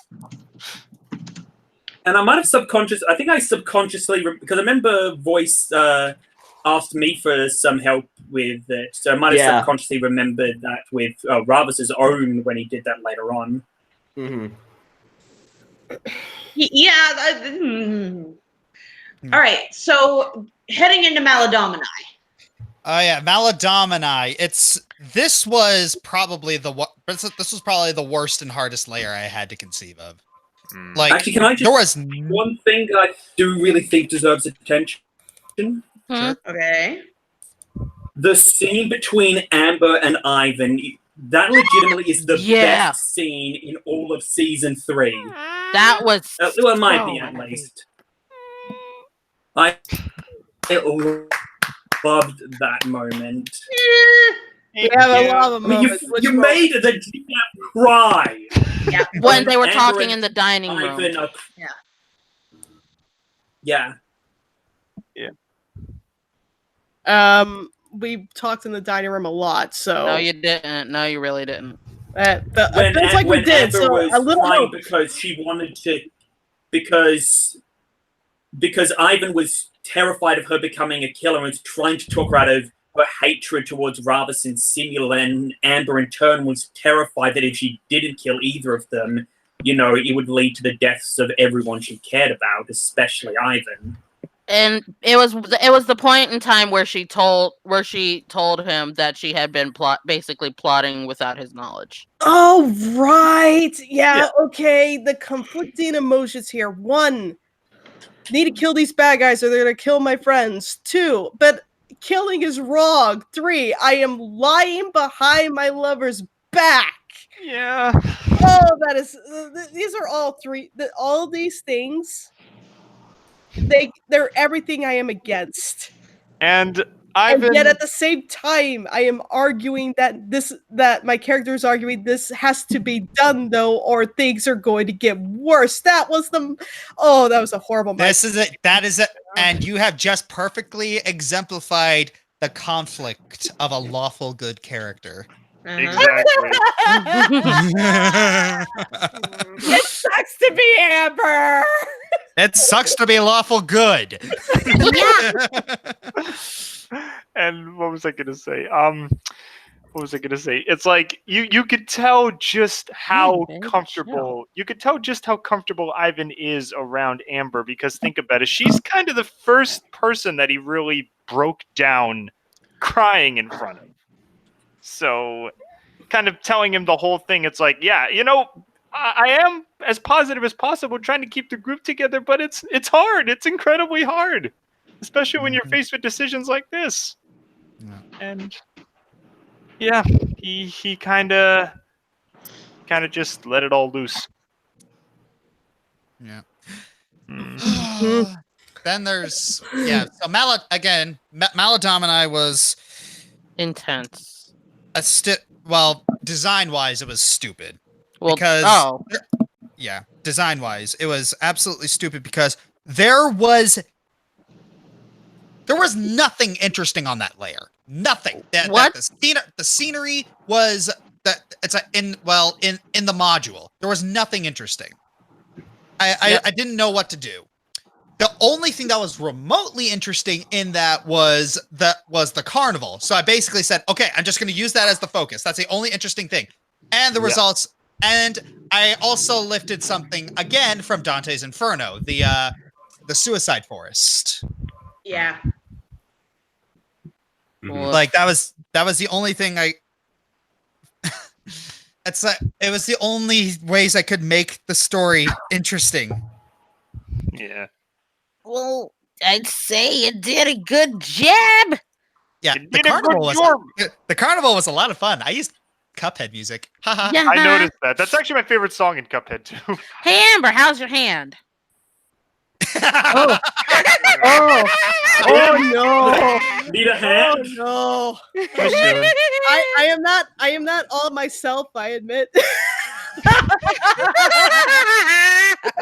Okay, no. Hey Faye, let me give you a hand. Hey, Faye, Okay, now you're milking it too much. I'm sorry. Milking it with her hand. Get out. No. Okay. I'm done. I tried, everybody. No. Okay, hold on. I gotta retaliate against Faye now. There are a lot of holes within your story, isn't there, Faye? Ooh. I'll see myself out. It took a little long to think of something like that. Yeah. So, anyways, Really tried to take a stab at that one, didn't you? Can I continue, please? Well, I don't want to Hey, poke please. you. Blizzy, we should stop. Anyways, It's getting bad. the Carnival of Delights was basically there were a lot of hazards that were supposed to be in it, and if this is in the module, you had to pay in order to enter. So that's kind of why I wanted to go into the to bring down the suicide forest because it made sense. For you, and also to guys, to give you another hard decision because it's hell. And the great thing is that you guys look. Stimulus advice for you to look down when you enter. It's like that was a very good advice because if you hadn't, you would have seen mirrors and you had had to make will saves. Oh yeah, you mentioned the Narcissus mirror at the beginning. Oh yeah. Look down. Well, okay, look well, down. No, stop. Stop. Stop. I'm curious. What would have happened if we looked up? You would have stayed there for a long time, and then you would have had to smash the mirrors, and you probably would have been ejected. Yeah. Ooh. Yeah, and then you would have had to go through the soul forest again. Yeah. Listen to instructions, kids. Yep. Yeah. It's good to pay. It's good to listen. Yeah, and so how Amber lost her hand, I had actually planned. That was actually something that was in this layer of Stygia, the statue. But you guys just kind of ignored the statue. I'm like, no, I'm getting this back. I want you guys to actually interact with this thing. I tried to interact with the statue, but people kept on going. Yeah. And then there was the whole thing with the Shriver. That was actually supposed to make an appearance on layer 4, but the way the story went, it never happened. So I'm like, okay, I'm gonna put it here. So basically, accidental foreshadowing. Brilliant. Yeah. So yes, One of us is going to lose a hand. So yes, GMs. GMs and DMs out there, never throw away your notes. They will always be useful sometime down the line. Exactly. By the way, Ben, you're breathing through your mic again. I think that was me that time, actually. Oh. If it is, I moved it up anyway. Sorry. Okay, so, but yes, then you guys met. Oh man, this guy was creepy. He was just one big old fat sack of ugly. He was But- he was a Jabba the Hutt on steroids. Oh But yeah, if I can artwork. say, yeah. What? Go ahead. I was gonna say if I could say, mid-fight, post-fight, and pre-fight, probably one of the best bosses in that season. Yeah. Oh yeah. Everything considered. Yeah. It was yeah, that artwork was lifted directly from the module. I had to Photoshop the heck out of that in order to make it look good. Yeah. It worked. Yeah. Well, good, quote unquote. Yeah. Terrific. Yeah. And I did give him some new power. I've kind of been learning as the season has gone on as a DM. It's like I've been for a lot of times I've been following the characters that I've been following the character sheets of these archdevils way too rigidly. Mhm. So a lot of times I'm just going to I'm going to take certain things about them that I think are cool, and then just going to make the boss focused mainly on that. And that's what I did with Balzabul. He originally had like a lot more spells and you know, a lot more abilities, but they weren't really all that interesting, and they were just really, really complicated. So I just kind of condensed and magnified the abilities that I thought were cool. Cool. You thought the flies were cool? So basically, you know, sinking into the ground, and then the mosquito swarm, basically. Yeah, Balzabul, Beelzebub, flies. I thought it was poetic. I like it. It's still nasty though. And again, it's like you guys were doing terribly in that fight. No offense. I just mean, like, you know, None taken. It's factual. everything you tried to do just didn't work. Like, even the abilities that had been your saving graces, like, you know, summon monsters, harm, all that stuff, none of it was having any effect. Then the moment Hana gets eaten, and right at the point where if this were a book or a movie, whatever, that you would have a dramatic second win, that's when you have a dramatic second win, and suddenly everything you do is not only working, it's working brilliantly, and you are getting really high rolls. Oh yeah. And that was the Sentient start dice, of my man. that was the start of my holy crap, the dice are sentient. Yeah. And I think this is also the start of Mephistopheles ruins everything. Yeah. He's smart, but he ruins everything. He's too clever by half. He reminds me a little bit of Bones from, Bones. Very analytical, very bright, not good with people. Not good at interacting with other beings. Yeah. Which is like, I was looking like at I was reading one of the old journal entries on Mephistopheles, and when like Faith Thurin says Mephistopheles is incredibly clever, and in the hindsight what ends up happening to him, that's actually hilariously ironic. Yeah, it's like, hey, it's like it's kind of like Voldemort, you know, moments of brilliance and moments of oops. Exactly. Seriously, it's trying to kill a 1-year-old child, but with the death curse, a little overkill. You could have just dropped him out the window, dude. Or hey, I just had my arch enemy killed, and we're about to win the battle. Let's run away. Or it's like what Rava said about Ima.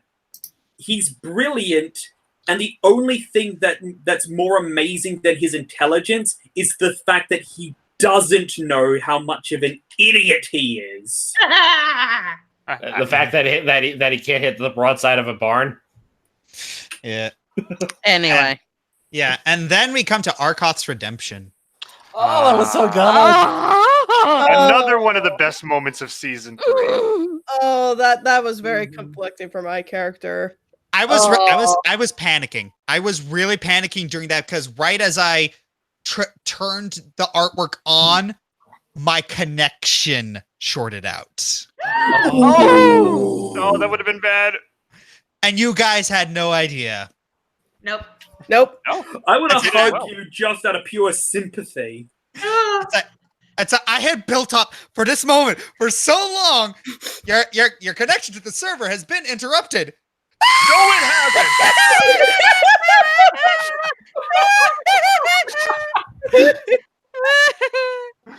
It's like, don't you tell me that now. I was freaking out. And you guys had no idea that I was gone because even in the call, it's a Yeah. we were still reacting. I had We no didn't even- idea. Us being complete and total obsessive nerds that are over dramatic saved the game. Yay! Yeah.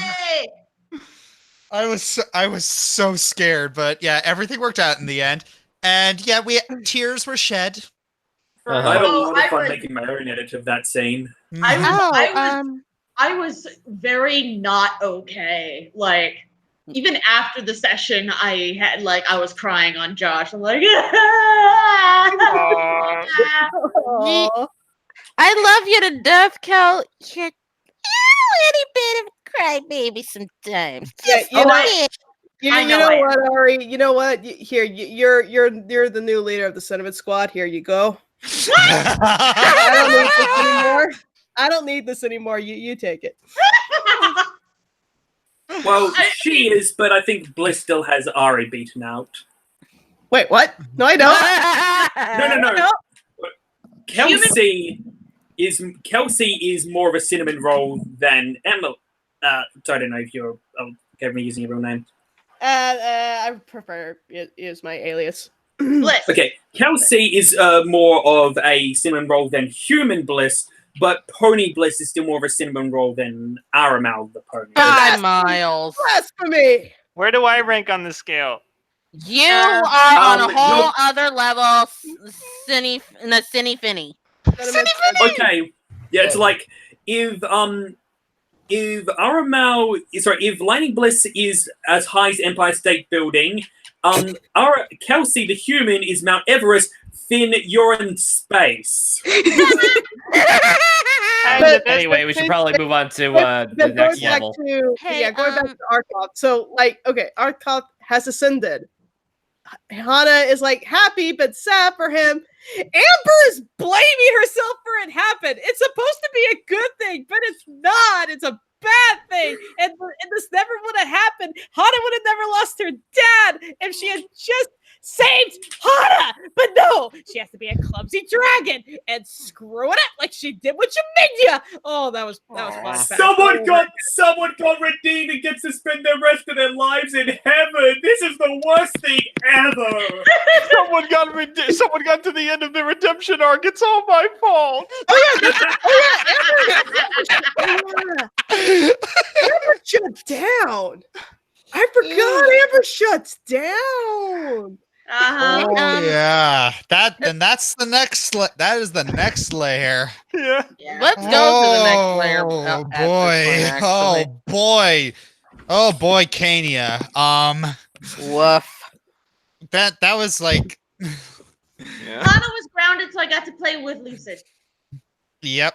Hana was grounded because Hana being grounded made sense not only story-wise but also behind the screen wise because I cannot guarantee her safety if she goes out there.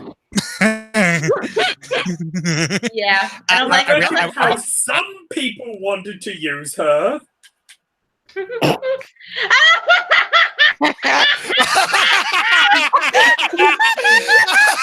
I'm not touching that.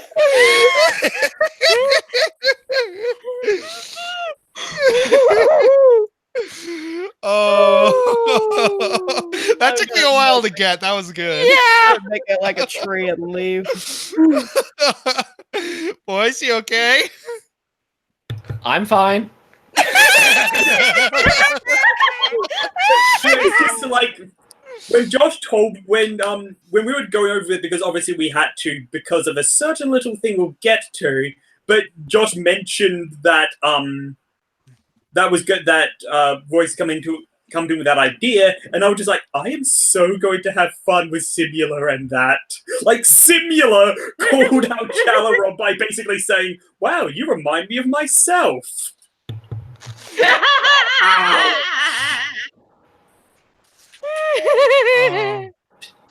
But yeah, there's that whole role-playing session, and then Amber like kind of coming back to the land of the living. Yeah. And there was a moment while she was still basically catatonic where I just wanted to pick up a 9 iron and be like, wake up. She probably would have flinched, but then went back to normal. Yeah. No, that's just me being like, all right, woman, we need you to come back to reality now. Snap back to reality. Oh, there goes Gravity. No! It was bad enough when Voice did that. Yeah. Anyways, yeah. So Kania, Ivan almost died instantly. Yeah. Would have been tragic. That was terrible. Oh, I'm sorry, never mind. That's the end of the maze. We're still at the beginning of the maze. When we get to the end of the maze, I gotta remind people. I have something that I have a problem with. Yeah. Then you met Mephistopheles. You had a small snowball fight with him. Also, Simula milking an apology out of Amber and simultaneously getting Amber to insult herself and insulting Rabbits in the process. That was just Simula's playground. The last fun that she gets. Anyways, continue. We're still at the beginning of the maze. Yeah. We've barely gone into the maze. Oh yeah. Travel around. I did a little bit of sightseeing and dropped down, and then you go into the crevice where the maze is. Yeah. We got an ice boulder on Amber's tail. Yeah. I have a question. Could it have been solved like a lizard? Like you cut off the end of it and it regrows. A legitimate question, not trying to be a smart aleck. Did dragon tails regrow? I think a dragon is a dragon a lizard creature? I think they are. Yeah, but I think Amber has any regenerative powers, and not all lizards can regenerate tails. It's very specific. Yeah, it's doesn't say so on the character sheet, so I'm gonna have to say no. Okay, I just wondered. And besides, she's a reptile, but not necessarily a lizard. Yeah, because if you actually have the regeneration stat, then yes, that would be able to happen, because it says in regeneration that you can like if you happen to get dismembered, you can just simply hold it up to the stump and it'll fix itself. Okay, then I got an idea for Amber holds her tail, goes up to Faye and Owen. Fix this now. Shout out to Silverquill in early TF2. Exactly. You know what I was referencing. Yep. Reattach this now.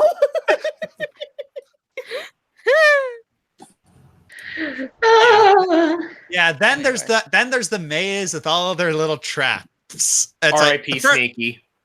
I was In actually the legitimately horrified. arms of the angels. I was this like I would have absolutely no idea. Like as Lucid or as Hana, I would have absolutely no idea like how I would have asked, but I wanted to ask Specula for another Snaky. Yeah. I was so bad. Yeah, I think my favorite trap was the giant chaos laser that blasted Jalarum, and he was just like, and nothing happened to him. Like, I'm okay. I'm okay. Okay, yeah, but we're not. Oh, yeah, let me fix that. Hang on. Yeah. Oh, That was you're a okay? I'll handle that. Sorry. That was a lot of fun. Like My headcanon is that. Yeah. Sorry. That's especially funny when I think of the aftermath when after he disabled the trap, Faye's running up to him and is like, "Oh my gosh, are you okay, honey?" And he's invisible.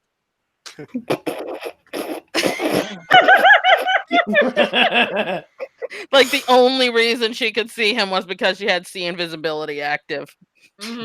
Yeah. Anyways, Shay, you were saying?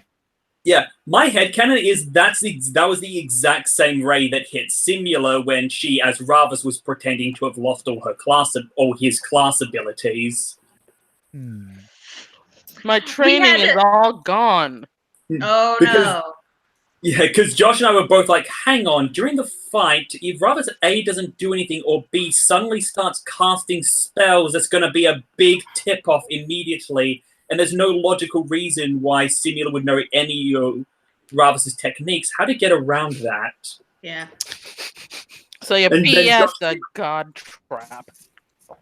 Yeah, Josh came up with the idea of basically, let's just have a trap and lawful have a fake it that way. And I was like, are they going to fall for it? And just they'll fall for it. Turns out he was right. It weren't Dr. Wolf's channel, man. I appreciate the efforts that everyone makes. I do. Like, Yeah. Then we get to the maze of curses. Oh, that was a pain in the butt. Just trying to rip paper off and just toss it into the benign trap. hey, come on, that it worked, and it was a simple, elegant, brilliant solution, and I must credit Bliss for that. Oh yeah, you guys are still cursed. Oh yeah, you guys are still cursed, aren't you? Yeah, we are. Yeah, we're still with it. Okay, so, honey, that's the thing that I wanted to talk about at the end of the maze. May I talk about it, or should we? Yeah. Should I wait until? Okay. Well, I'll go for a little bit. It's So yeah, I literally dropped a dead tiefling with a staff that removed curses, and you guys do the same freaking thing that everyone does in an RPG. We might need it later. We just wanted to test it out. Okay, they were going up against someone who was a god. I submit to you, if there were any possibility where we might need it later would be justified, knowing you're right at the doorstep of what may be the most dangerous boss battle in your life is that point. Well, Yeah. and Josh, also keep in mind, I got doubly cursed because I got sapped with the strength damage and I got infinite. Mhm. So as it turns out, we did need it later. Yeah. Anyways, but yeah, here's the funny thing is, like, in that maze, there was actually you could have gone a straight shot to the end. It's like the path directly down the middle was increasing damage. Oh. Oh. Yeah, I said evocation. Well, the riddle was like, to the left, give me your legacy. To the right, give me your memory. And to the middle, I think you said death. Yeah. Death was not really something that they wanted to risk. Yeah. Honey. Yeah. Yeah. Love you. I know, but and also here, it's like, I'm surprised, like, all of you picked infertility. It's the easiest one to go back on. Yeah, It was not a death. It wasn't a threat. It didn't enable our abilities. It was hard, though, I admit. Yeah. Especially since some of us had plans, I guess. I think this is the time for Ari to talk about it. Yeah. One, you guys still have the wand. I think it has 3 charges left, unless it recharges over time, and it's been a while, so maybe it has all 5 charges back. I don't know if it recharges or not, but that part of the maze was really hard for me. Personally. Oh, no. I mean, I'm right there with you. I mean, I have no intention anytime soon to have children, but the fact that I have the gift to do so in the first place is something I don't take for granted, because I've met women and I've heard stories of women who are incapable and they want to so badly, and it hurts to hear. So no, I don't take this gift of being able to create life for granted ever. And the fact that I had to make that choice for the sake of rescuing someone else, yeah, that was hard. Plus, there's that feeling of being both violated and mutilated to go along with it. Yeah. Well, that was it. For me, it struck a personal chord, and I'm not going to get all super personal on here because that's a private thing, but it just really struck a really personal chord, and Josh knows why. Some of you might. I don't remember. Yeah. What I'm surprised at is that Owen didn't take the identity route. He was considering it. He was seriously considering it. But then he remembered back to his very emotional speech right before putting Ravas to sleep. And remembering that it's not about getting what he wants.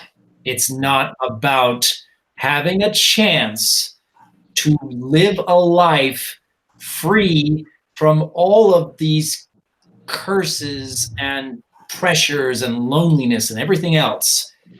That is not the kind of life that he is supposed to live. So he had this quiet character moment and we didn't even realize it.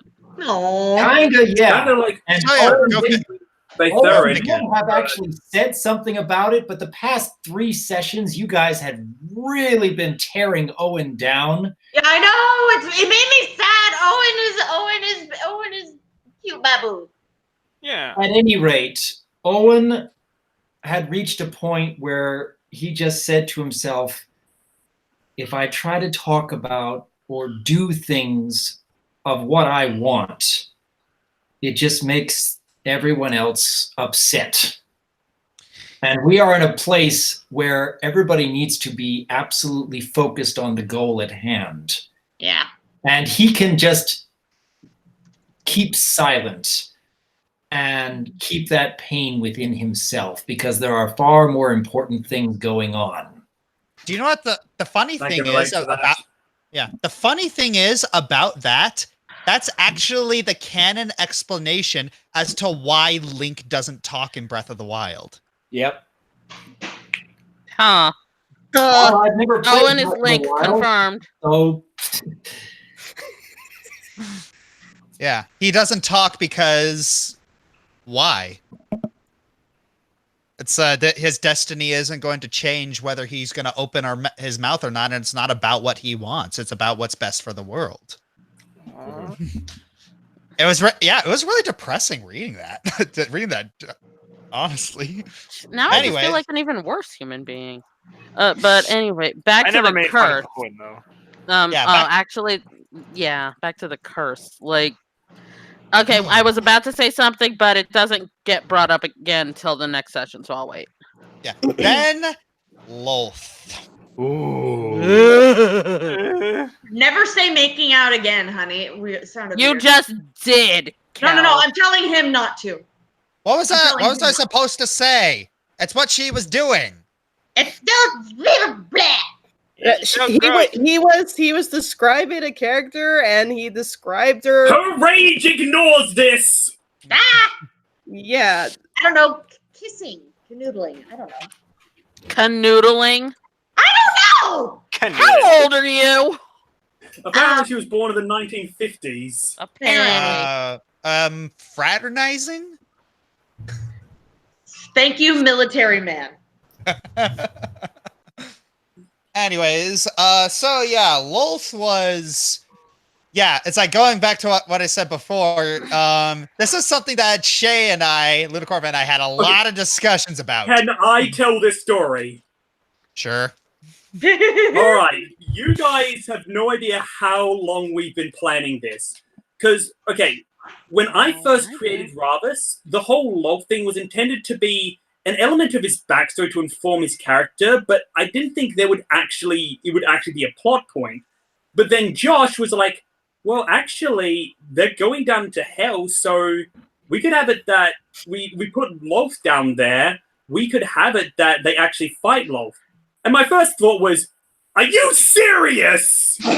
But immediately by the thought of, but how could we actually beat her? I mean, we could just, fight her and overpower her, but one, I think God's like really, really powerful, like level 60, where the highest we could probably get is level 20. And also, it feels kind of like it would be fun to outsmart the god, trick them into killing themselves, but how could we do... Wait. Josh mentioned... Because about this time, I had only seen up to, I think, like, the Kraken session.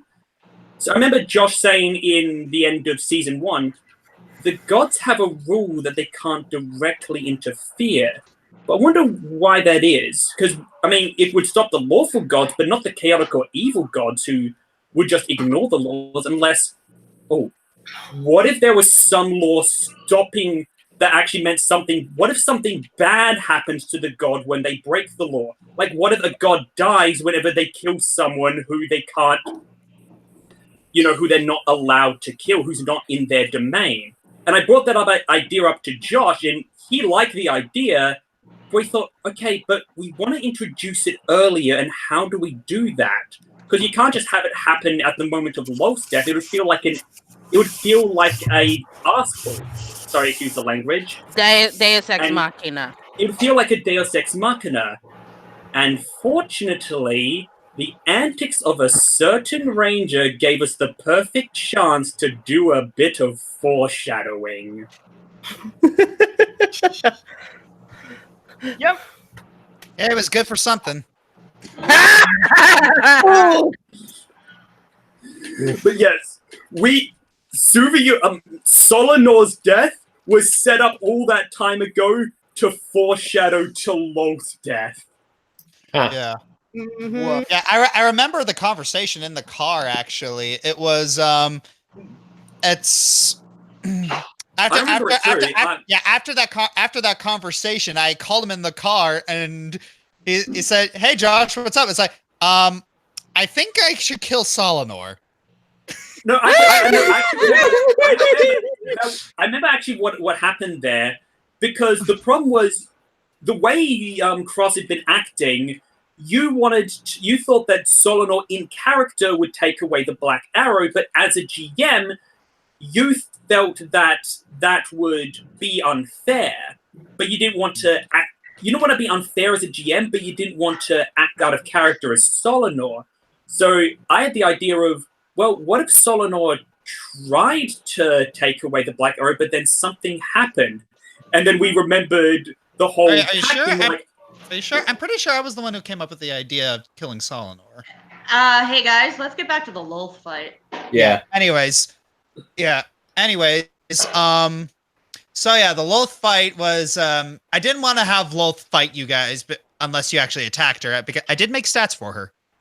Yeah, at that point, I was just like, do not, like, if you're gonna aim for something, do not aim in Wolf's direction. Yeah. Oh yeah, yeah. Also, I need to make a quick statement. Why the heart shape, dude? Because isn't Wolf like a goddess of lust? Not really. I think she's just super hedonistic. It was a whim. Butthead. It was a whim that had no consequence on the story, so I'm like, what the heck? Why not? Fair, that's fair, but it's just like, come on, man. That's all. That's all. Yeah, it's just got a little bit of dark poetry, and then the whole the whole betrayal, Literal backstabbing. Yeah. Yeah, Okay. To be fair, when Ravis backstabbed Faethur, I thought, okay, this is the plan. Okay, wait, this is the plan. But I didn't realize that the person that was actually executing it was Simula and not Ravis. Also, I had originally intended, but I didn't do this because, Faye ended up being unconscious, which I hadn't planned for. But the original idea was for Simula as Ravis to act a lot more psychotic. Like, when Amber was yelling at Ravis, I originally ended Ravis actually go up to Faye, grab her, pull her head back, and just pull a dagger to her eye and just say, "I'm sorry. What was that, Amber? Please." And he dig the point of the knife further into the eye socket. Ooh, that's dark. Say something! So I didn't know this was coming, and I was playing Lucid, so Lucid freaking out in the chat is actually me freaking out, but I couldn't turn my mic on because I have no mouth and I must scream. Oh, an elephant reference. And I'm over here unconscious like, I want to talk. I want to say something. I want to scream. You had loosened the channel through. I didn't have that privilege. I know. I'm sorry, I didn't mean to knock her out. I actually intended to have like rather wake her up, but the whole bad connection stuff happened and I forgot. Yeah. It doesn't matter. It worked Yeah, out well, in it the worked. end. Yeah. Then the switcheroo. Mhm. So happy that worked out so well. Uh, Yeah, like you were clenching your butt leading up to that session. Oh, me and Shay were thinking that Amber's either really gonna kill him this time, or she's gonna let it slide. Thank No, I goodness said like I didn't let it slide. Yeah. I said to Oh my Bliss gosh, I'm glad very much. like yesterday or something, well the other day, like this is either going to redeem rather sin Amber's eyes because like okay you saved us, or it's gonna make Amber hate him forever because it's like first of all you manipulated and used us, and second Simula's now a god thanks to you. I think the crossing point there was when Luna could have had not Luna, Ravis could have had a opportunity my to come back goodness. with his people, but no, he stayed. That was the major. That was the chair. That was like the turning point for Amber and realizing, okay, he means business. He's not just gonna up and abandon us. It's not about manipulating and betraying us. He's never been trying to do that. He's been trying to help us this whole time. Finally, I realize that now. He's a cold-hearted, forgive me, B-word, but his vows, his promises really are important to him. Mhm. That's the lawful part. Hmm. And yeah, there was that whole thing, and then we get to the final layer. So where do we start? So much. I just want to say this. That dragged. Yeah. That A was little. infuriating. I was hooked up on sugar and 3 cups of coffee. You guys were dragging your feet. No, we were not. No, we're taking. Well, You were hyper as a holy woman. I was dying for some action. You like, were yeah. hyperactive. I want to kill something. Let me kill something. Oh, good. We get to kill something. It's over too quick. Yeah. Amber is kill happy. Yeah, He's so got full yeah, motor I control. have changed that. So yeah, it was at that point that I changed the rules for trap detection. Thank you. Yeah, you Oh, weren't by the the only way- one who was tired of the immediate vicinity thing. Yeah, I actually, still want that on a t-shirt. yeah, It's already on a t-shirt. Everyone, because of that, could we please have a moment of silence for the immediate vicinity meme? Well, that's over. That's over. Moving on. Well, it's not getting any deader. Back to the recap. Okay. But yeah, it was. I thought it was. Originally Nessus was supposed to be like, kind of have all these steam vents, and there was supposed to be a little more fire and brimstone. Go figure. But I thought it would have been better if Nessus was just desolate and empty. Devoid of life and hope. Yeah. Despair. So does that mean Asmodeus needs to get a life? Oh. Yeah, and I spent a lot of time going into this dungeon, building up for this dungeon, and I was really having a lot of fun. But I am reconsidering putting future dungeons into this campaign. Aww. Poopy. It was fun though. Yeah, we need to got talk most about all of the the stuff. RP. We need to talk about the RPing of that session, though. Yeah, Like, okay. First of all, seeing Hana train, I was just like, she's trying so hard. What? Bless her soul. She You tried so training? What? When we came back and Hana was like training and trying to learn how to fight. Yeah. Well, she's used to like pouncing on small lizards and animals for food. She's not, and occasionally scratching the heck out of devils that try and attack her. She's not used to actually trying to kill things that are bigger than her. So yeah, she needed to train. Yeah, But then she leveled up. Mama leveled her up. I leveled her up because, you know, I wanted to give Ari something to do. I wanted to give her a little more of an active role. Yeah. And it was actually thematically appropriate too. Yeah. Yep, and so yeah, there were some things that you guys did miss in Mouse Sheet. There was one. There were actually two big things that I hoped you find, but you didn't, and I am a little bummed. Well, I think we know where the two were, and both of them were were trapped areas. Two of them had the pentagrams, and one was through the archway, right?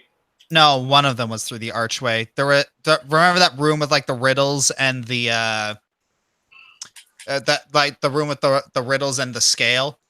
There was one alcove that you didn't enter. Oh, whoops. And there was something big in there that I hoped you guys would see, but it wasn't there, and I'm not entirely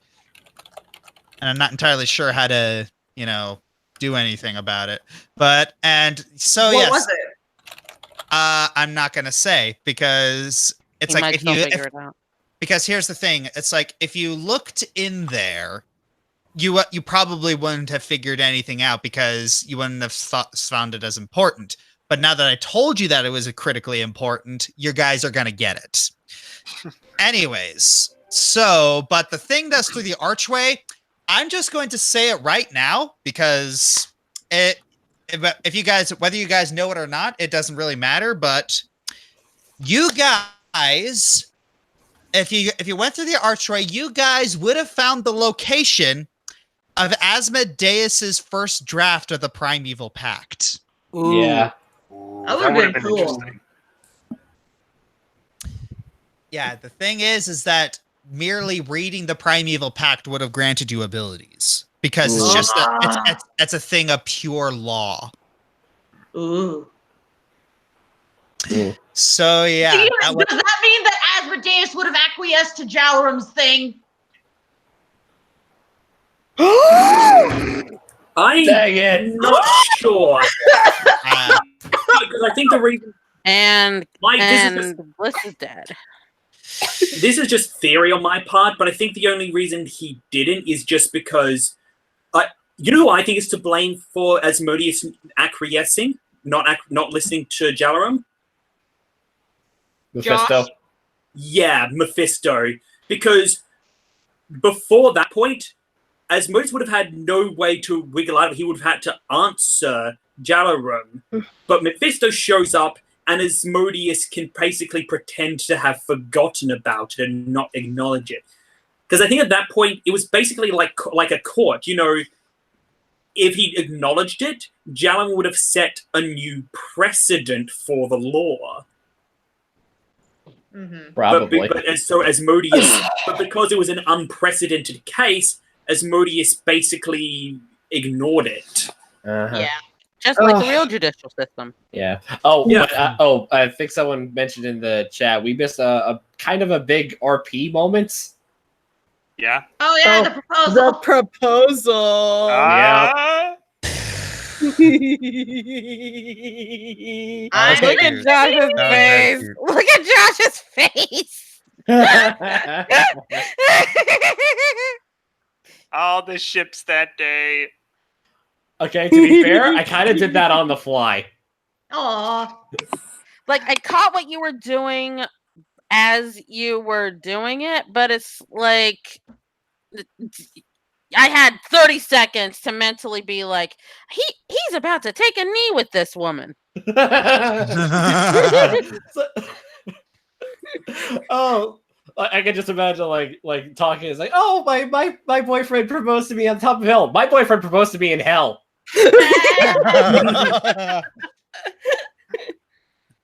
Well, technically, And I okay, sincerely don't know which is worse.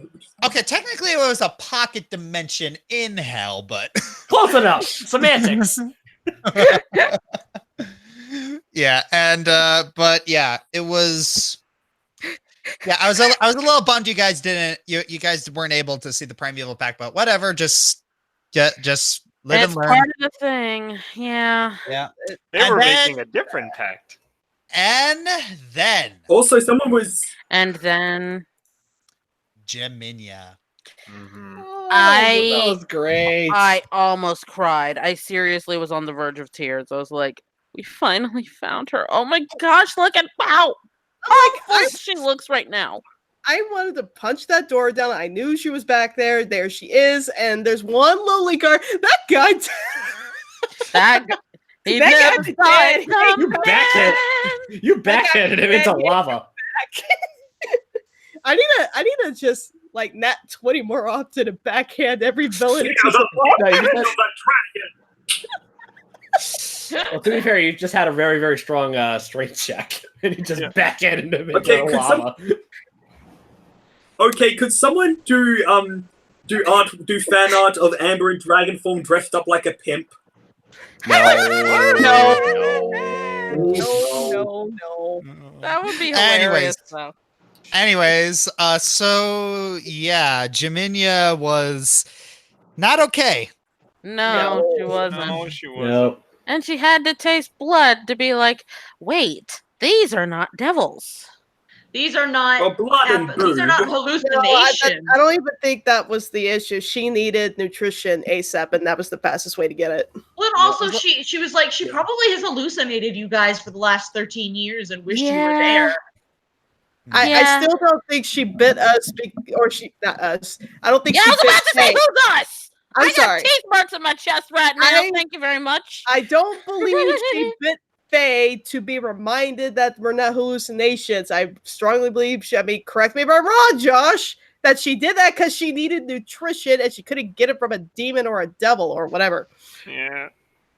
Tell me if I'm wrong. That was my interpretation too. She was starving to the point of desperation. It was a little bit of both. She bit them. She bit because yes, she did need the nutrition. But once she tasted the blood, she's like, "Wait a minute." Yeah, we had to basically Amber and Jalram had to just pry her off. Oh, that felt bad. Yeah. And me being me, my brain is just going kinky. No. I can't help it. Yeah. Anyways. Think of who I hang out with. Yeah. Anyway. But yeah, there's the whole like. So yeah, Jimena has been traumatized. She can't look at. She can't look at really anything devilish. Otherwise, she just kind of shuts down and freaks out. Oh. Yeah. So, okay. So when I was crying as Hana, I was crying in real life because this was such a good moment. I cry a lot. Okay. So Josh is like, I never know when you're crying if it's good or bad, and I'm just like, well, sorry, honey, get used to it. I cry a lot. Yeah, I can never tell if she's happy crying or sad crying. I will tell you if it's happy crying because I'll be like, honey, don't worry about me. I'm just happy crying. But if it's sad crying, I will tell you too. I'm like, I'm not okay. It was one of those situations where like it did translate into me in real life and into my character, but when there is a crisis going on, I tend to shut off emotions and focus on what needs to be done. Mm-hmm. And in this case, okay, we found her. She is in dire need of help.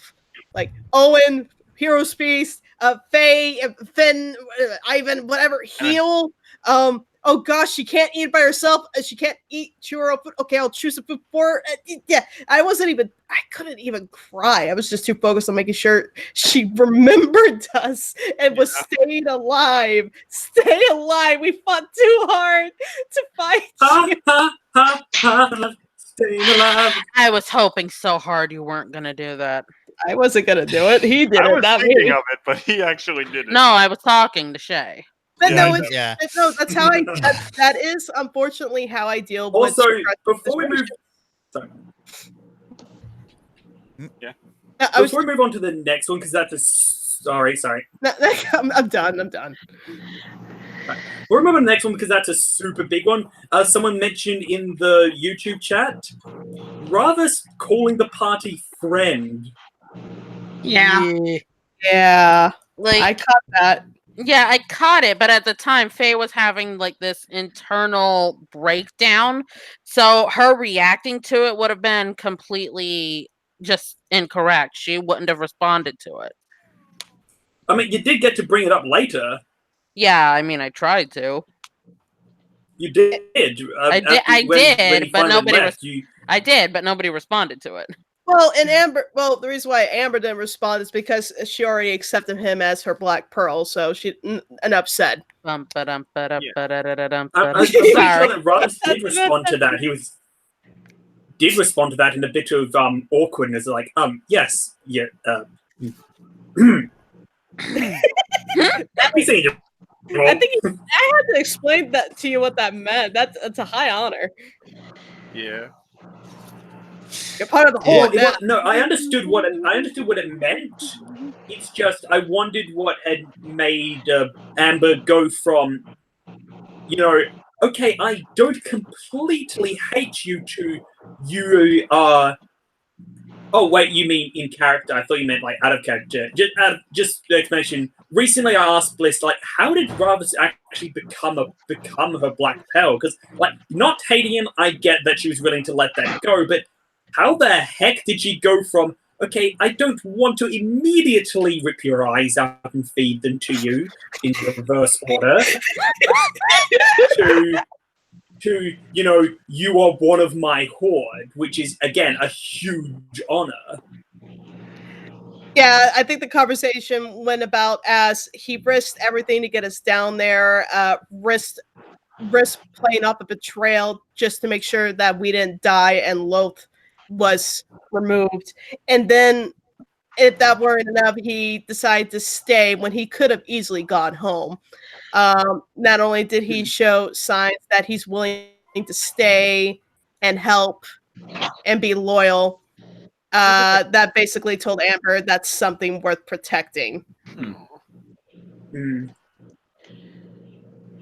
Because that's why I did that part there with the whole thing, because I wanted to show, as much as he wants to see his people again, he made a promise. He needs to keep it. Mm-hmm. So anyway, on to the last bits. Asmodeus and Speculo. Oh yeah. Okay, first of all, I need to tip my metaphorical hat to Doc. That was a brilliant plan. Yeah, MVP. Yep. I think Josh was a little mad that he... Well, yeah, here's the thing. At the time, I was a little frustrated, but in retrospect, well, not really in retrospect, like about 10 minutes later, I kind of got over it because it's like, you know what? We've been doing this session for a long time. Thank you for maybe it's good that he kind of cut the time down. Thank goodness. Excuse me. No. Just 1 second. Quote someone in the chat. From Death and Royal, now I want Ravus like a boat. I'm sorry. I think that was written backwards. That was written backwards, or I'm not acknowledging it. No, I mean, I think I don't know, the Black Pearl. Now I get it. Oh, yeah, Ravus, Ravus. I was gonna say. Ravus is like a White Oak 019. Has there been Brony D&D fanfics? Yes, I've written them. I've written a couple too, and there have been a couple of fans who have. Yep. Anyway. Okay. But I appreciate that Owen was able to have a couple of good moments in this final season 3 session. Mm-hmm. And Josh, you've told me many times that what you appreciate most is when your players can think outside of the box and surprise you. Oh yeah. And who did that? Who did that the most in the most recent session? Is it a dragon? Yep. I was gonna say it was we haven't talked about the recent session. I was gonna say that was Owen first because he came up with the way to end the fight quickly and without death. Unfortunately, we didn't get a say in that death because the DM decided to flick his fingers and say, "Well, you're dead." And then afterwards, it's both Owen and Amber surprise the DM. Yeah. Okay. Oh yeah, because here's the thing that there were 3 things that they had to negotiate. They had to negotiate their return to Alatastica. They had to negotiate retrieving Jimena, a claim over Jimena's soul, which they technically have now. and well, actually, those were really only the 2 things that they needed to negotiate. Hana was optional. Not so much if you wanted to keep Not everybody to sanity. Amber. There was no option. We have been literally through hell. We are not losing anybody else. Well, okay, so when we were first talking about Hana and her role, Josh didn't know what to do with her at the end. So I said, what if she offers herself for Jimena? And he's like, I like this. And I'd be like, and I was like, she's learned a lot from the party that sacrifice is necessary for those you love. And that's why she kept telling them to shut up and let her do this. But everyone unfortunately saw Star Trek 3 over Star Trek 2. No, and again, I can't help but re-point this out. We have been through hell and back, and we lost Rose. We're not losing anybody else. I know, but I had wanted him to commission something that if you guys had gone through with that, it would basically be a picture of Hana with her eyes changed color, looking back at the party, smiling at the front of Asmodeus' throne as she goes to be with Asmodeus. If you guys were supposed to take the deal, technically, but if that had happened, I really wanted that piece of art because her eyes did change. Yes, they did. I remember Josh was frustrated when I asked that out of session because I remembered it, and he's like, "Why are you so perceptive?" Mm-hmm. Yeah, I had actually intended for that to be like a huge plot point, but dang it, you figured it out. Sorry. I've already apologized 3 times. Yeah. Although, speaking of figuring things out, Josh, you were genuinely surprised when I made mention of having special information to trade with Asmodeus. Mm-hmm. Oh yeah, I was. In character, I was just. It's like Asmodeus was being all like, "What could you possibly have?" But out of character, I'm like, "Okay, where's this going?" and then you said the thing. I'm like, "Oh my gosh." He actually had something. Yep. And then I'm like, well, shoot. I ain't even mad. I ain't even mad. Question is, can I give praise to Josh for something? Nah. I'm genuinely curious whether anyone else in the party, or any of the fans for that matter, ever made the connection that our very first interaction with the Cheshire Cat, he talked about how much he's been trying to kill himself. It did never occur to me. It never occurred to me. I took note of it, but it was more how I interpreted.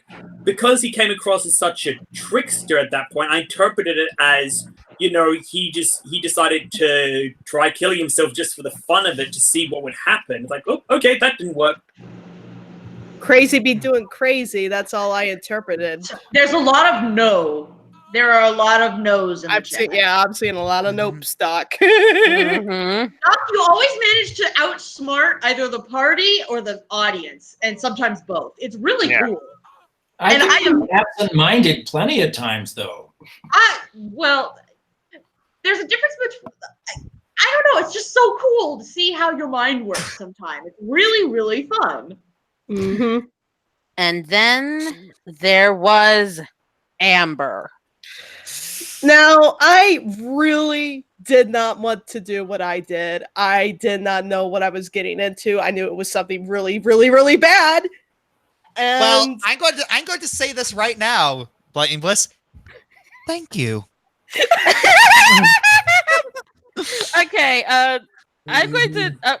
I was talking to Josh after the that session for something else, and Amber came up in conversation, and bear in mind this conversation happened a few days after after we had finished. He was still geeking out over what she did.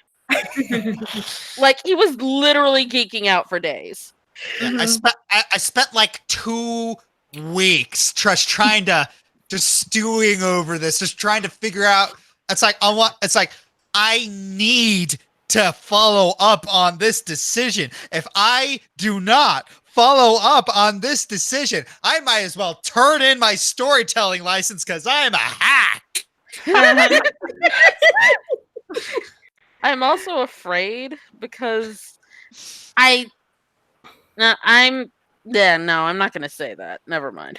I mean, I'm afraid too. What Amber has done is something I admit, even for me as a real person, way outside my comfort zones. This is something I would never do in real life. I was truly hoping Jalrim and Phaethra had something. When they didn't, I'm like, okay, my character has never done anything this reckless or risky ever. Like, I feel like almost everybody here has had their moment being reckless or mysterious or coming forth with something amazing or doing something fantastic. And Amber really never had that moment. And I'm like, is this the moment? Is this the moment where I do something so amazingly? Oh, wait, this is amazingly stupid. Not really. Just hanging on a moment here with you. But I honestly wouldn't call it reckless. I mean, you had a solution to the problem. I did have a solution to the problem. Originally, I thought what was going to happen was Amber was like first interpretations was he saw Hana as a sword or a tool. Like, okay, he wants a better toy. Let it be me. Mm-hmm. And I was thinking I'm gonna replace Hana's place at his side or something. I thought that was what was gonna happen. And no, instead he pulls up another contract. I'm like, oh, Ivan flips. I was not ready for Ivan's performance at all. Yeah, and it's gonna linger a little bit. That's all I'm gonna say. Yeah. Yeah, guys, it's gonna linger.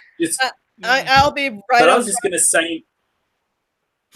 I was just gonna say I'll be right over front with you guys right now. I am not going to spoil anything, but the fact that Amber's made this big deal is really gonna dictate her behavior next season. Same with Ivan as well. Oh my gosh, yeah.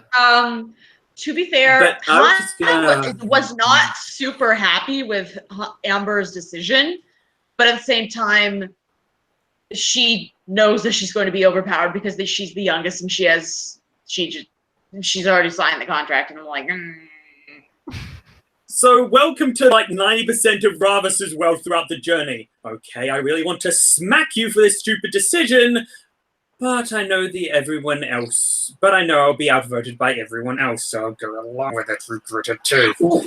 yeah. Well, honestly, with Hana, she made an offer. She wanted it to be taken, and then it got taken away from her. Dang it. Of course, she got. But honestly, I wouldn't consider that moment to be reckless, as I said, because, like, I mean, Ravus is the pragmatic thinker of the group, and he didn't have a way out for anyone. He didn't have a better answer. Yeah. Basically, Jalrim's calling out, saying that by using blasphemy, you unknowingly broke the Primeval Pact. That was his plan. Mephisto ruined it. Thanks a lot. And in a way, I mean, again, Amber saw you all as her horde, and she would die for her horde. And basically, yeah, that's why I don't regret. I mean, of course, I ask my friends to this day, what did I do? And they're like, oh, on a scale of one, two, how screwed am I? And that'd be somewhere in the neighborhood of astronomical. Yeah. So actually, Hana's the only one that has never been mentioned to be part of Amber's horde. So I thought that it would be okay. No, it didn't matter because I made a triple clear, even when everybody said he said that already. I'm like, I know, I am making triple sure that if I do this, everybody leaves. Everybody leaves. Hana, Jimena, all of us. Mm-hmm. So, no, you were part of the deal. No, I know. Ands or buts. Mm-hmm. I'm actually curious as to what Hana is. She can't be the ruby, maybe the garnet. Go ahead and try and hit me if you're able. You're just another small red ruby like her aunt. Okay. Yay, little Ruby. Also, can I give Alright. praise Can't to give Josh you for a flora. something? May I please give What? praise to Josh for something? Well, For me, Asmodeus is kind of the Senator Armstrong of Welcome to the Show. And to explain for those who haven't played Metal Gear Rising, so Senator Armstrong is the main villain of Metal Gear Rising. He's introduced early on, but he barely has any screen time, and he seems really generic. He's just some guy who's going to be the boss at the end. There's nothing interesting about him until the very final battle, and in one scene, in one battle, he goes from being complete meh to the most memorable character in the entire game. I kind of feel Josh did that with Asmodeus. Asmodeus went from, I mean, he's in the background, but, you know, he's just kind of there. We're more going after him by obligation to, oh my god, I want to throttle this guy. yep. In just one scene. One scene Now- did that. Now, I missed the first bit of the stream. Did we go over the poll results already? Not yet. No. Nope. Okay. Well, No, the session. But I was well, going we to do just that ended. after the recap. Yeah, we just ended. So why don't we just do that now? All right. So, Yay. okay, I have got them all written down here. So, first up, the winner for best fight scene. Our top contenders, our highest rated contenders were Demigod Party versus Demon Army in the First Slayer. The Party versus Beelzebul in Maladomini. The Party versus Los Consorts in Cania. The Party versus Quentil Parex in Ribcage. And the winner is, by a 26-12 majority victory, The Party versus Beelzebul. Yay!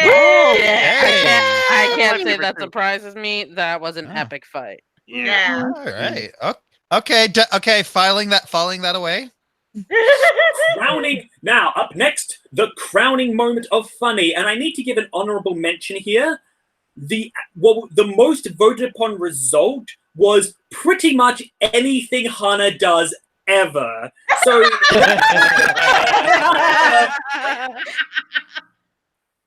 so let it be noted that Hana can be considered the crowning character of funny, but I had to go with a specific moment. The highest rated results: 52 card pickup or Amber Hawthorne's Hug of Doom. And the winner, with a 6.04 majority victory, Amber Hawthorne's Hug of Doom. Yep. Those are fun to hug. Lovely shade of blue. I'm gonna Up die. next, Pete. If you're so insistent upon hugging a nose, I'm right here. What the hell did I just say? Anyway. Come here, you! Our crowning, What? our crowning moment of heartwarming. Sorry, what? Go ahead, no, Yeah. Go ahead, go ahead. Our crowning moment of heartwarming. Highest rated contenders. As long as we're together, it feels like heaven. And Jalarum's proposal. And the winner is, with an overwhelming 25-3 majority victory, Jalarum's proposal. Not surprising. Yep. Not surprising. Not bad Oh, for on and by the the way, fly voice. By the way, the X number over Y means basically this is how much higher it is compared to the second place result. Okay. Okay. So, in other words, current proposal got 25 votes, and the next highest got 3 votes. Wow. That's fine. Okay, biggest jaw dropper. Glazier's retrospective. The reveal that Hannah is alive, and 3 simple words: you done goofed.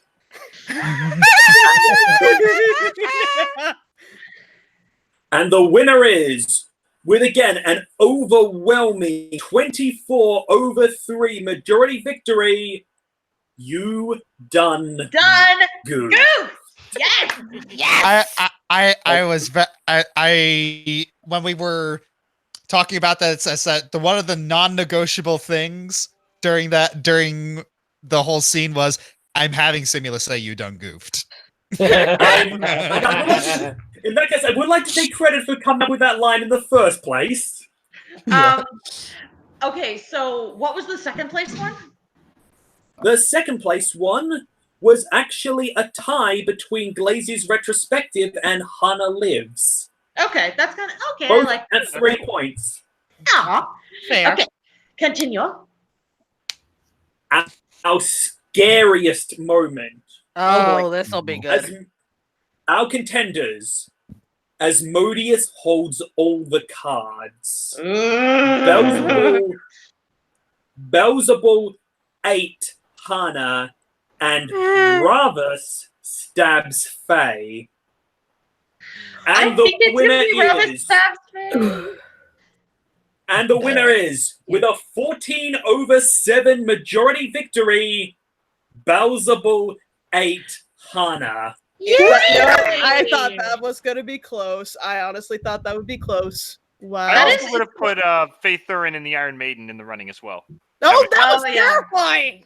It was terrifying, but it was also voluntary. That would have been good. That would have been good too. Let's say that's like an honorable mention. Okay. All right. Okay, up next, our crowning moment of awesome. The contenders are Amber crit kills Beelzebul, Ravus and Simula scam Loth, and T-Rex Rose returns. And the winner is T-Rex. Rough. Please be T-Rex. And the winner is, with an 8-6 majority, Amber crit kills Beelzebul. Whoa! That was good too. Ambi. Okay. Alrighty. The Sure. Okay. second place was Ravus and Simula scam Loth. Really? T-Rose making a return? Oh wow. I thought that was awesome. I would have thought that would have been higher. That was just under up Simula scam Loth at 5 points. Okay. Yeah. That's better. Yes. All right. Our Continue. saddest tearjerker. Up next, our saddest tearjerker. The results are the highest rated contenders were Arkoff's Redemption, Finding Jimena, and Rose is Raided. Those are all good. Oh my goodness. And the winner is, with an overwhelming 23-6 majority victory, Arkoff's Redemption. Yeah. You know what? I agree. I agree too. I loved Finding Jimena, but like Arkoff, that was just, like, everybody was really good. Mm-hmm. Up next, Man, the whole Beelzebul area is just dominating. And you were like, this area has nothing interesting. Mala All you needed was the carnival. Mala dominates. Pausing for a second. That actually makes perfect sense. Why? Because Josh is a fantastic DM. Which meant that because Maladomini, and I also feel that if season 3 had a weakness, it was that Josh was a bit limited by the module. Maladomini had very little module stuff, which meant Josh was free to exercise his own abilities as a GM. That's one of the reasons why it was so good. Anyway, All right. Josh's Up best next. DM. Yes, Thank yes, you. he is. Yes. Up next, Best Arc Devil. Our highest rated contenders: Asmodeus, Fiona, Glazier, and Levistus or Saint Suvio. Ooh, this is And interesting. the winner is, Hmm. with an overwhelming 24/4 majority victory, Glazier. I can't say that's unfair. Good job, Larry. Oh my God. I mean, we did spend the most time with her. Yeah, she did have a lot of screen time. Next category, most improved player. Oh, okay. The highest rated contenders were Lightning Bliss or My Most Esteemed Self. Ooh. And the winner is with a 15/13 majority victory, Ooh. My Most Esteemed Self. Hey! Hey, That was close, but nice that was very job. close. Good job, Shay. Good job. Which, if I may be fair, I don't think is entirely fair. And that's not, honestly, that's not me putting myself down. It's more, to me, most improved means the biggest change from when they started to when they finished. And I'm proud of what I did in the season, but I don't think I had a significant improvement in terms of how I roleplayed and such. It's okay. Just take the win and I just say take the win, man. Take the win and run. Hey, I appreciate it. yeah. Up next, our funniest antagonist. The top contenders were Despater or Simula. Oh my gosh, those are not the two people I expected to be top. And the winner is, Hater doesn't surprise me. with a 25/13 victory, Simula. Samula. Okay, I mean, sure. I mean, Okay. if that's your sense of humor, that's your sense of humor. But I'd have gone Yeah, with really- the Spader for no other reason than to give Josh an excuse to do the voice one more time. Yeah. I think give because Katie the snarky bit. heebie-jeebies. You know what, Josh? Just do the voice anyway. Do it, Josh. Do your second place winner voice. Yes, I think I shall acquiesce to this demand. Yay! I very much love the fact that you are in the audience, Katie Patterson. Yes. Now this gives me a great segue because the next category is scariest antagonist. Okay. Oh boy. The contenders are Asmodeus, Bowserball, and Lolth. And the winner is, Both. with a 29/11 majority victory, Woof. Both. Asmodeus. That Oh, is okay. unsurprising. I am That's a a good little one. surprised because I remember I was shaking in my little hoofies with Loaf. Yeah, but you're one thing you're also afraid of spiders. One thing I will say that makes Asmodeus, I think I would have voted for him as well. He was a looming threat throughout the entire session, and if we even said his name, we all felt terrified. So That's fair. True. I think that really fits. I guess Loaf was a personal fear of Amber. No, actually, when I was voting, I chose Loaf because Loaf, like, she kind of freaked me out. She was she was, in my opinion, a larger challenge and something scarier to overcome because when we were like behind the scenes, I was freaking out at Josh and Shay, like, oh my gosh, they did this! What are they gonna do? What are they gonna do? So Loaf Two scared things. me. One, I remember trolling you guys at the start of the party, at the start of the long session, because, you know, me knowing everything that was going along and I was going to happen, I was just like, if we don't make it out of this, I want you to know it's been an honor just to freak you out even more. I remember that. And I'm just like, dude, shut your mouth and let's go. Alright, next. If I can give my theory for why Asmodeus was ranked so much higher than Lolth, I think it's because Lolth was scary building up to her, but I think she lost a huge amount of credibility when she was so completely and utterly out-gambited, whereas Asmodeus, he's still in control. Yep. Oh yeah! Oh my goodness! And Rojaniel or Rohaniel or something like that. Not to mention Shay, you played mind games with the Discord. Yes, you did. Oh my god, that was so much fun to do. Anyways, And this is why he is a villain at Forward Operating Base Equestria. Villain for hire, but yes. Best antagonist. Speaking of, Our top contenders for best antagonist are Asmodeus, Beelzebul, and making her return, Simula. oh boy! Oh boy! Oh boy! And the winner is, with a 21/17 victory, Asmodeus. Oh huh, I would have thought that Simula would have won that particular. I actually category. agree with. I took pity on Simula later on because And also, yeah. sorry, didn't mean to interrupt you, Bliss. No, go ahead. I was going to say, there's also the fact that this was the vote of this for this was specifically regarding season 3, because True. Simula had great stuff in seasons 1 and 2, but in season 3 she had good stuff. But what Simula did in season 3 was very much overshadowed by what Asmodeus did. True, Okay. that's fair. Before we go on to the next category, there's an excellent question from someone in the comments, and I don't want to accidentally lose it. Andy Demon asked, I guess it's a good time to ask, was there any circumstance where Glazia's coup would have succeeded, or was it doomed to fail no matter what?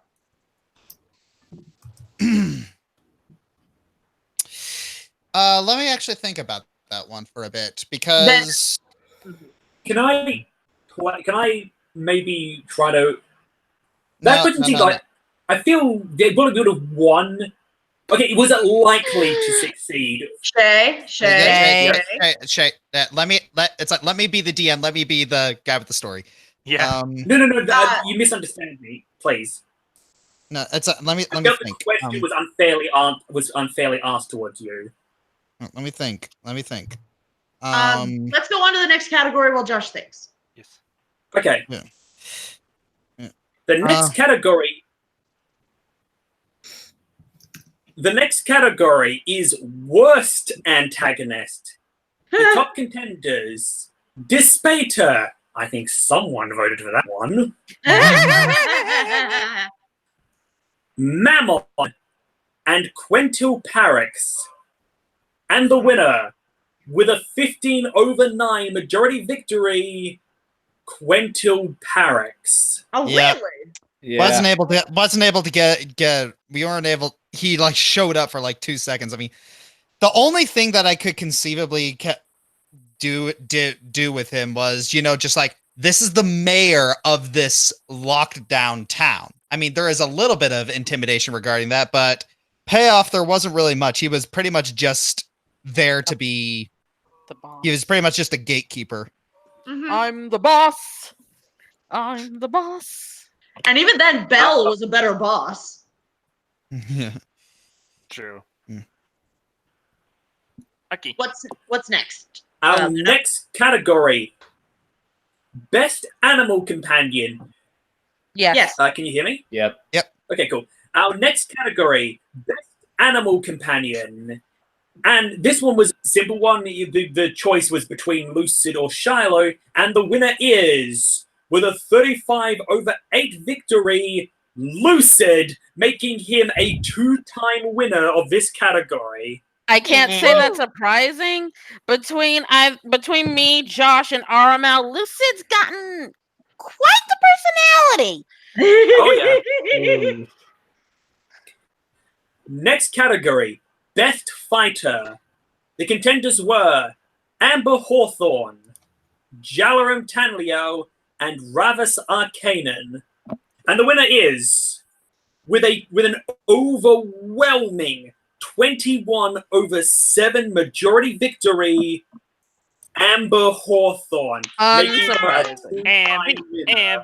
Ambi. Wait, what? This is for what? Sorry. Best Best best fighter. fighter. Fighter. Best Oh. Fighter. Oh, okay. Well, I am the fighter. I was Well, hoping best no fighter one would. meaning best. Best melee combatant. I'm just saying that's what I'm supposed to do. Yeah, you did a good job. That's what that's the whole point of my class. I'd be shaming myself if I didn't fulfill my role. I want to show you All right. something later. Okay, next category. Best magic user. The top contenders were Bear Thurin, Ivan, and Owen Lightbringer. And the winner is, with a 24/16 majority victory, Faye Thurin, making her again a 2-time winner of this category.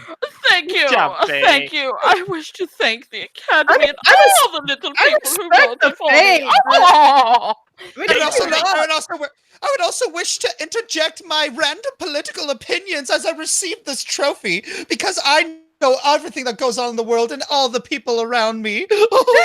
That's all, folks. I quit. I'm salty. I'm not salty at all. I mean, okay, don't get me wrong. I love Faye and I love what she's able to do, but Owen's pulled off so many amazing what the hey moments of magic that I can't help but think, why hasn't he won yet? All I did was play pretty songs. You play pretty songs. You will always play pretty songs.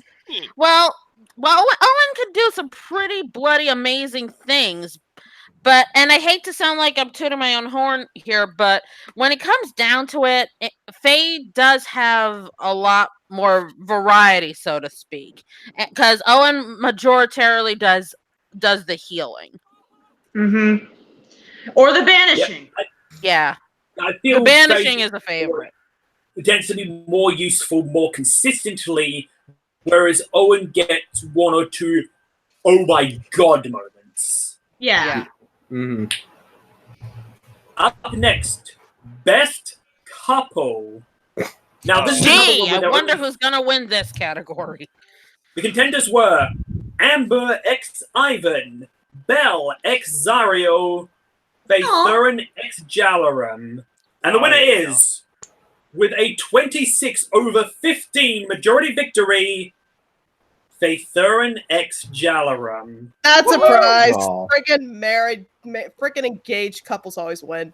Yeah, no, that That's was like me. the engagement alone guaranteed that one. And then it's like me and Amber just kind of like go off. It's like, yeah, they had the engagement. That's the only reason they won. Let's go.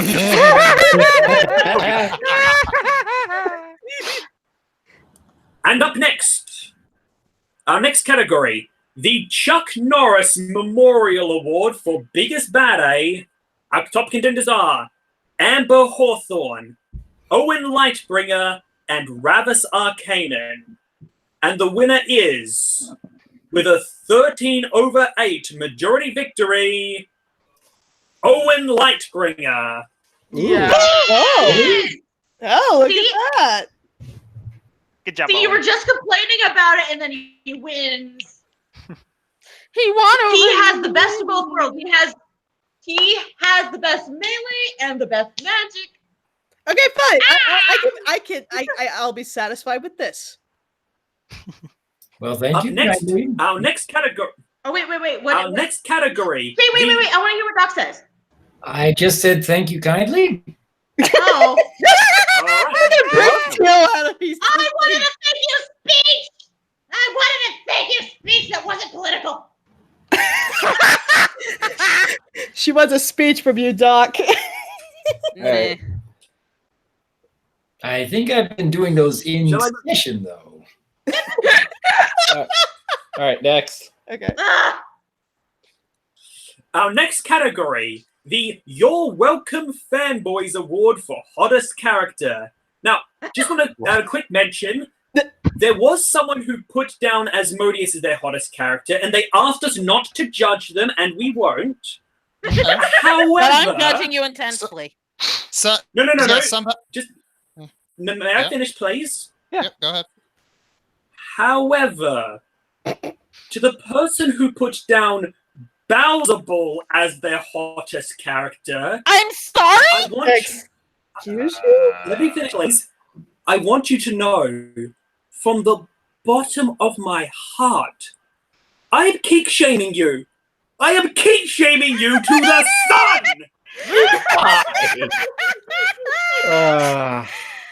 But seriously, I'm pretty sure that was a troll. I'm pretty sure that was a troll. Mhm. But it's still Don't funny. kink shame. It's still Anyway. But our top contenders, Faith Thurin, Shut. Glazier, and for those who fancy the gentleman, Jalarum. Oh. And the winner is, with a 10/8 majority victory, Faith Thurin, making her Yeah. a 2-time winner. Yay! Yay No for Faith! love for the dragon. I think, Ambi, I think you're hot. Well, she never. Well, Amber never. Well, I remember, like, during this entire season, you made it a point to say, "Josh, I don't want her in her humanoid form." Yeah, because dragons are cool. Yeah, Dragons are awesome. but don't be surprised that nobody wants to canoodle a dragon. You know what? Canoodle. I'm just gonna There's that word again. Yeah, I'll shut up now.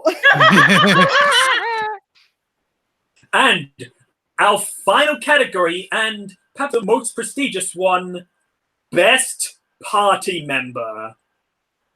Our top contenders, Faith Thurin, Hannah, Owen, and Ravis. Wait, what? Hana was on there?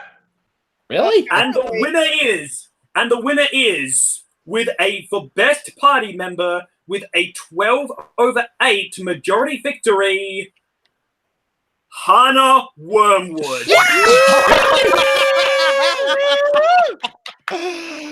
That's amazing. What? Go Hana! It's your birthday! It's your birthday! Go Hana! What? What? I think we What? broke her. And Ari- audience, Ari's congratulations. You broke her. We broke her. What I think Already? is Really? impressive about this is that Hannah was, in season 2, was a plot device and could very easily continue being one, and Ari just gave so much personality to that character. What?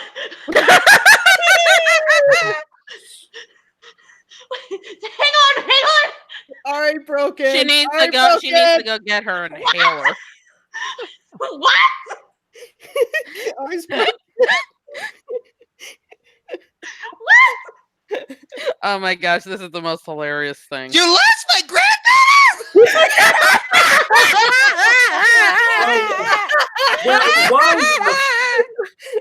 While Ari, Bitch.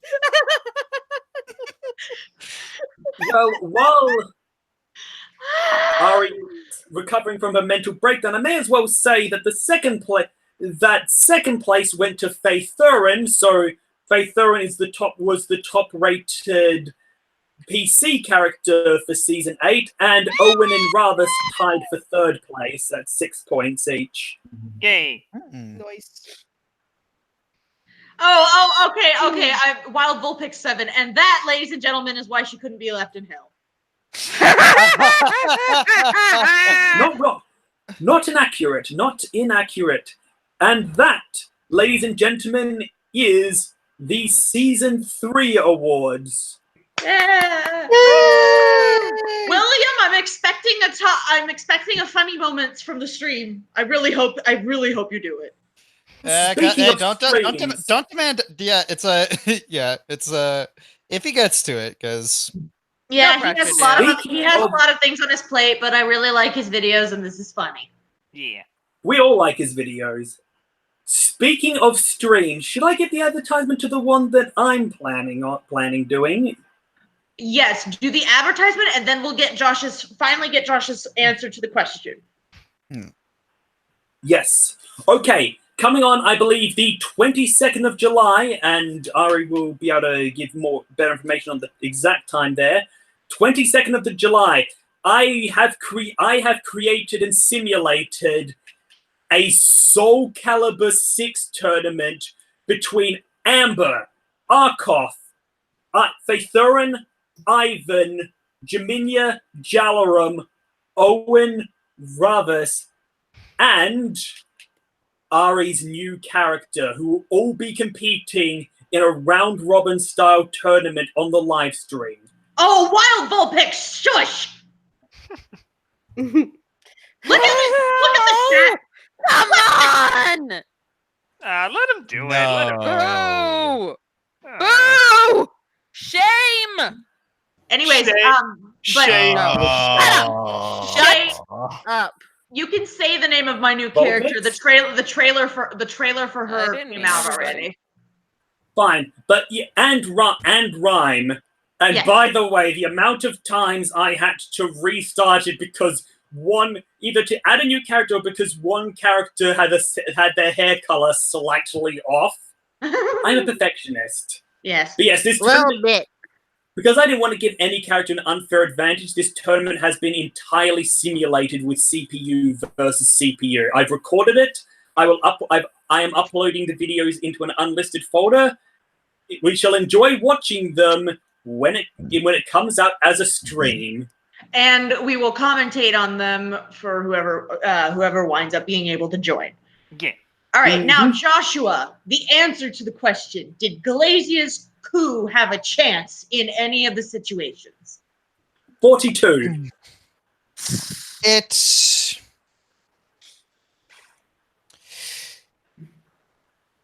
Thing is that the coup probably wouldn't have succeeded. However, she could have gotten out of it without dying. Okay. Darn. Also, Dagnabbit. may I explain what I was trying to say earlier?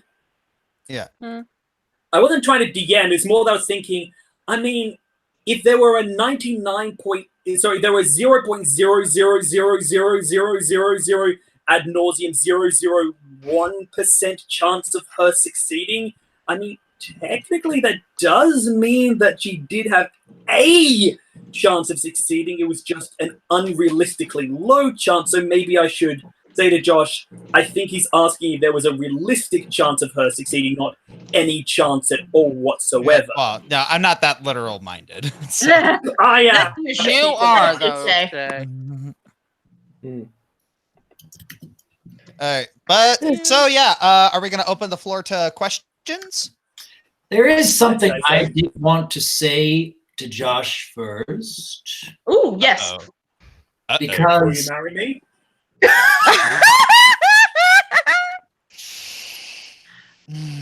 Doc. That face is worth it. Okay. I did want to mention that this past weekend was Josh's birthday. Yes. Yay! Yep. And I did want to mention that I have quite a lot to thank from him personally, as he was the one who finally got me to bridge the gap into Dungeons and Dragons, and even encouraged me to expand upon a very simplistic character at the very start who grew into a far more relatable journey over time. And I sincerely hope he will continue developing his storytelling skills, as I have no doubt he will inspire a great many more D&D players and fans for years to come. Your dog, you made me cry again. Look at Josh's face. He looks so embarrassed. And like I said when I left you guys for the final time, I'm thankful for Josh for giving me an opportunity to, well, one, just for making this series, which I've loved listening to, but two, giving me an opportunity to take Rava's a character I wanted to do for so long, but had always just been an idea in my head, and give me an opportunity to actually make him into a fully developed character. I have to look out for Rava's clones now. That would actually be kind of flattering, honestly. Yeah, and to think all of this just started out because of a whim. Yeah. And I still remember how you basically hog-tied me into this. I had You no are so reason. Texan. I had no occasion, no reason to want to join this. I did not like the idea of playing D&D because my first time playing the game resulted in it was not a pleasant It was experience. suckery. It was disappointing and hurtful and just not a fun experience for me, and I didn't want to relive that. But then he comes along and says, And "Give I it am- one shot." And you're I am not so playing happy with he random did, because strangers anymore. You're playing with friends. Give it a shot. and I am I'm just so glad happy he I did. did. And can I just say something about? Yeah. Can I say something about you, Uh-huh. Bliss? Hmm? Okay, a lot of you probably won't get this comparison, but it's the most fitting one I can think of. Bliss to me reminds me of a wrestler I like called Tomohiro Ishii, in the sense that every now and again you get this moment where it's like, oh my god, Bliss is an amazing role player, and yet somehow you end up forgetting about it until it comes up again, and you're reminded all over again, holy crap, Bliss is an role player. Only to somehow forget it again and keep being freshly reminded every time she knocks it out the park. Oh my sweet merciful God, Bliss is an amazing role player. I still don't believe that. I'm He's sorry. right though. Maybe I'm Like, biased. seriously, you've had so many moments where your personal betrayal has just knocked it out of the park. Like the whole thing with Amber wanting to kill Cross. The whole thing with her wanting to kill... Okay, what is it with you and having great emotional moments revolving around wanting to kill someone? Man, I really am bloodthirsty. Yeah, everybody be going on about how Eliora is this big violent machine. Nah, you gotta watch out for the rainbows. let me remind you, the rainbow of G1 was a psycho killer. Oh no, it destroyed Tarek. Or Tyrek, sorry, I keep getting his name mixed up. No, that boy be dead. So I must be doing something right, because I'm getting... Or how about Rainbow Bright from G1? I must be doing something right, because I've just gotten 2 new subscribers. Yeah, so at this point, should we open the floor up to questions? Yes. Well, first I wanted to check, Voice and Lightning, when is your cutoff time? Because I know you needed to go to bed and you still had a project to Actually, I gotta go to work as well too. So. I have to go to bed now. I have a better idea. If you guys if anyone in the chat is in the Discord server or would like to join the Discord server, there is currently our Discord server has a post-season 3 live stream section, a channel on it. If you want, you can ask your questions there, and we can do our best to answer them within the next little bit. That way we can let the people who need to go, but still be able to answer questions. Does that sound okay? Yeah, that sounds good.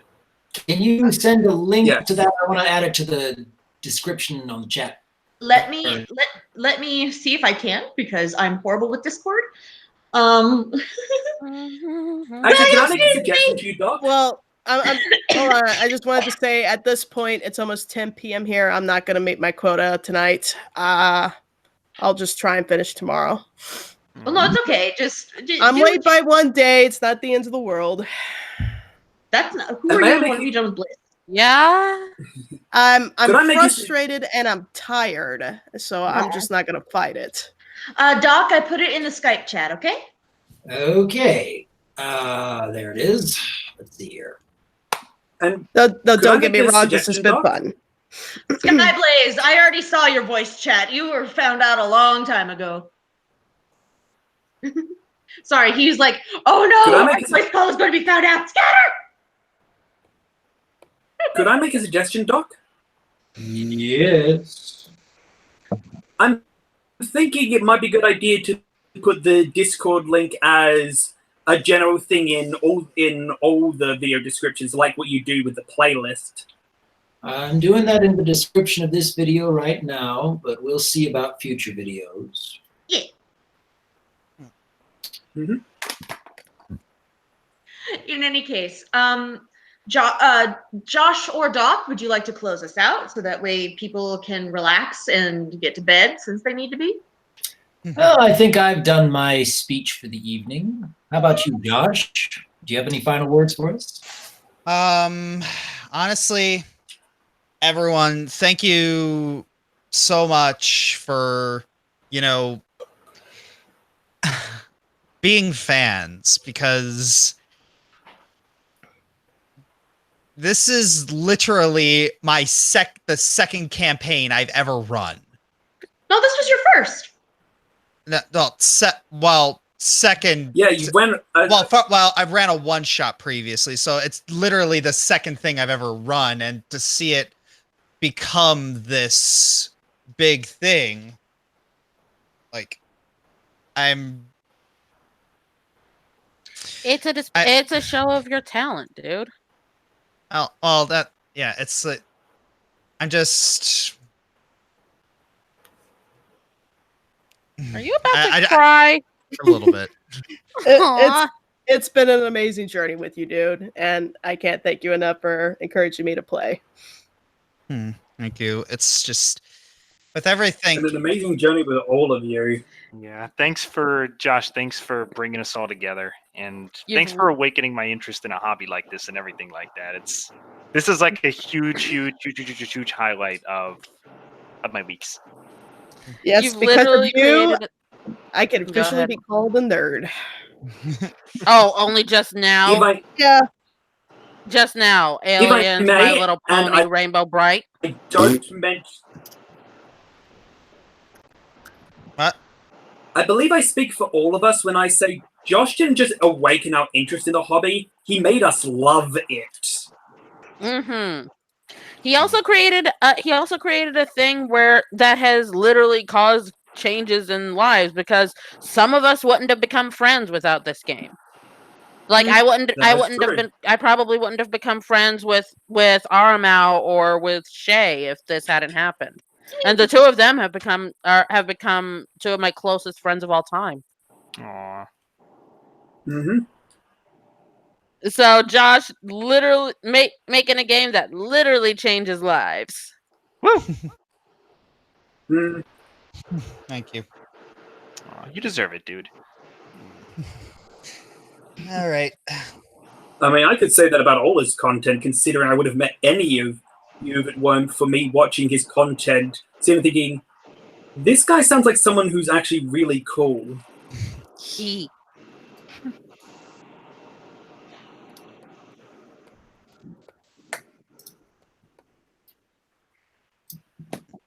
Okay, enough with the sappy. All right, yeah, enough of the sappy. All right, let's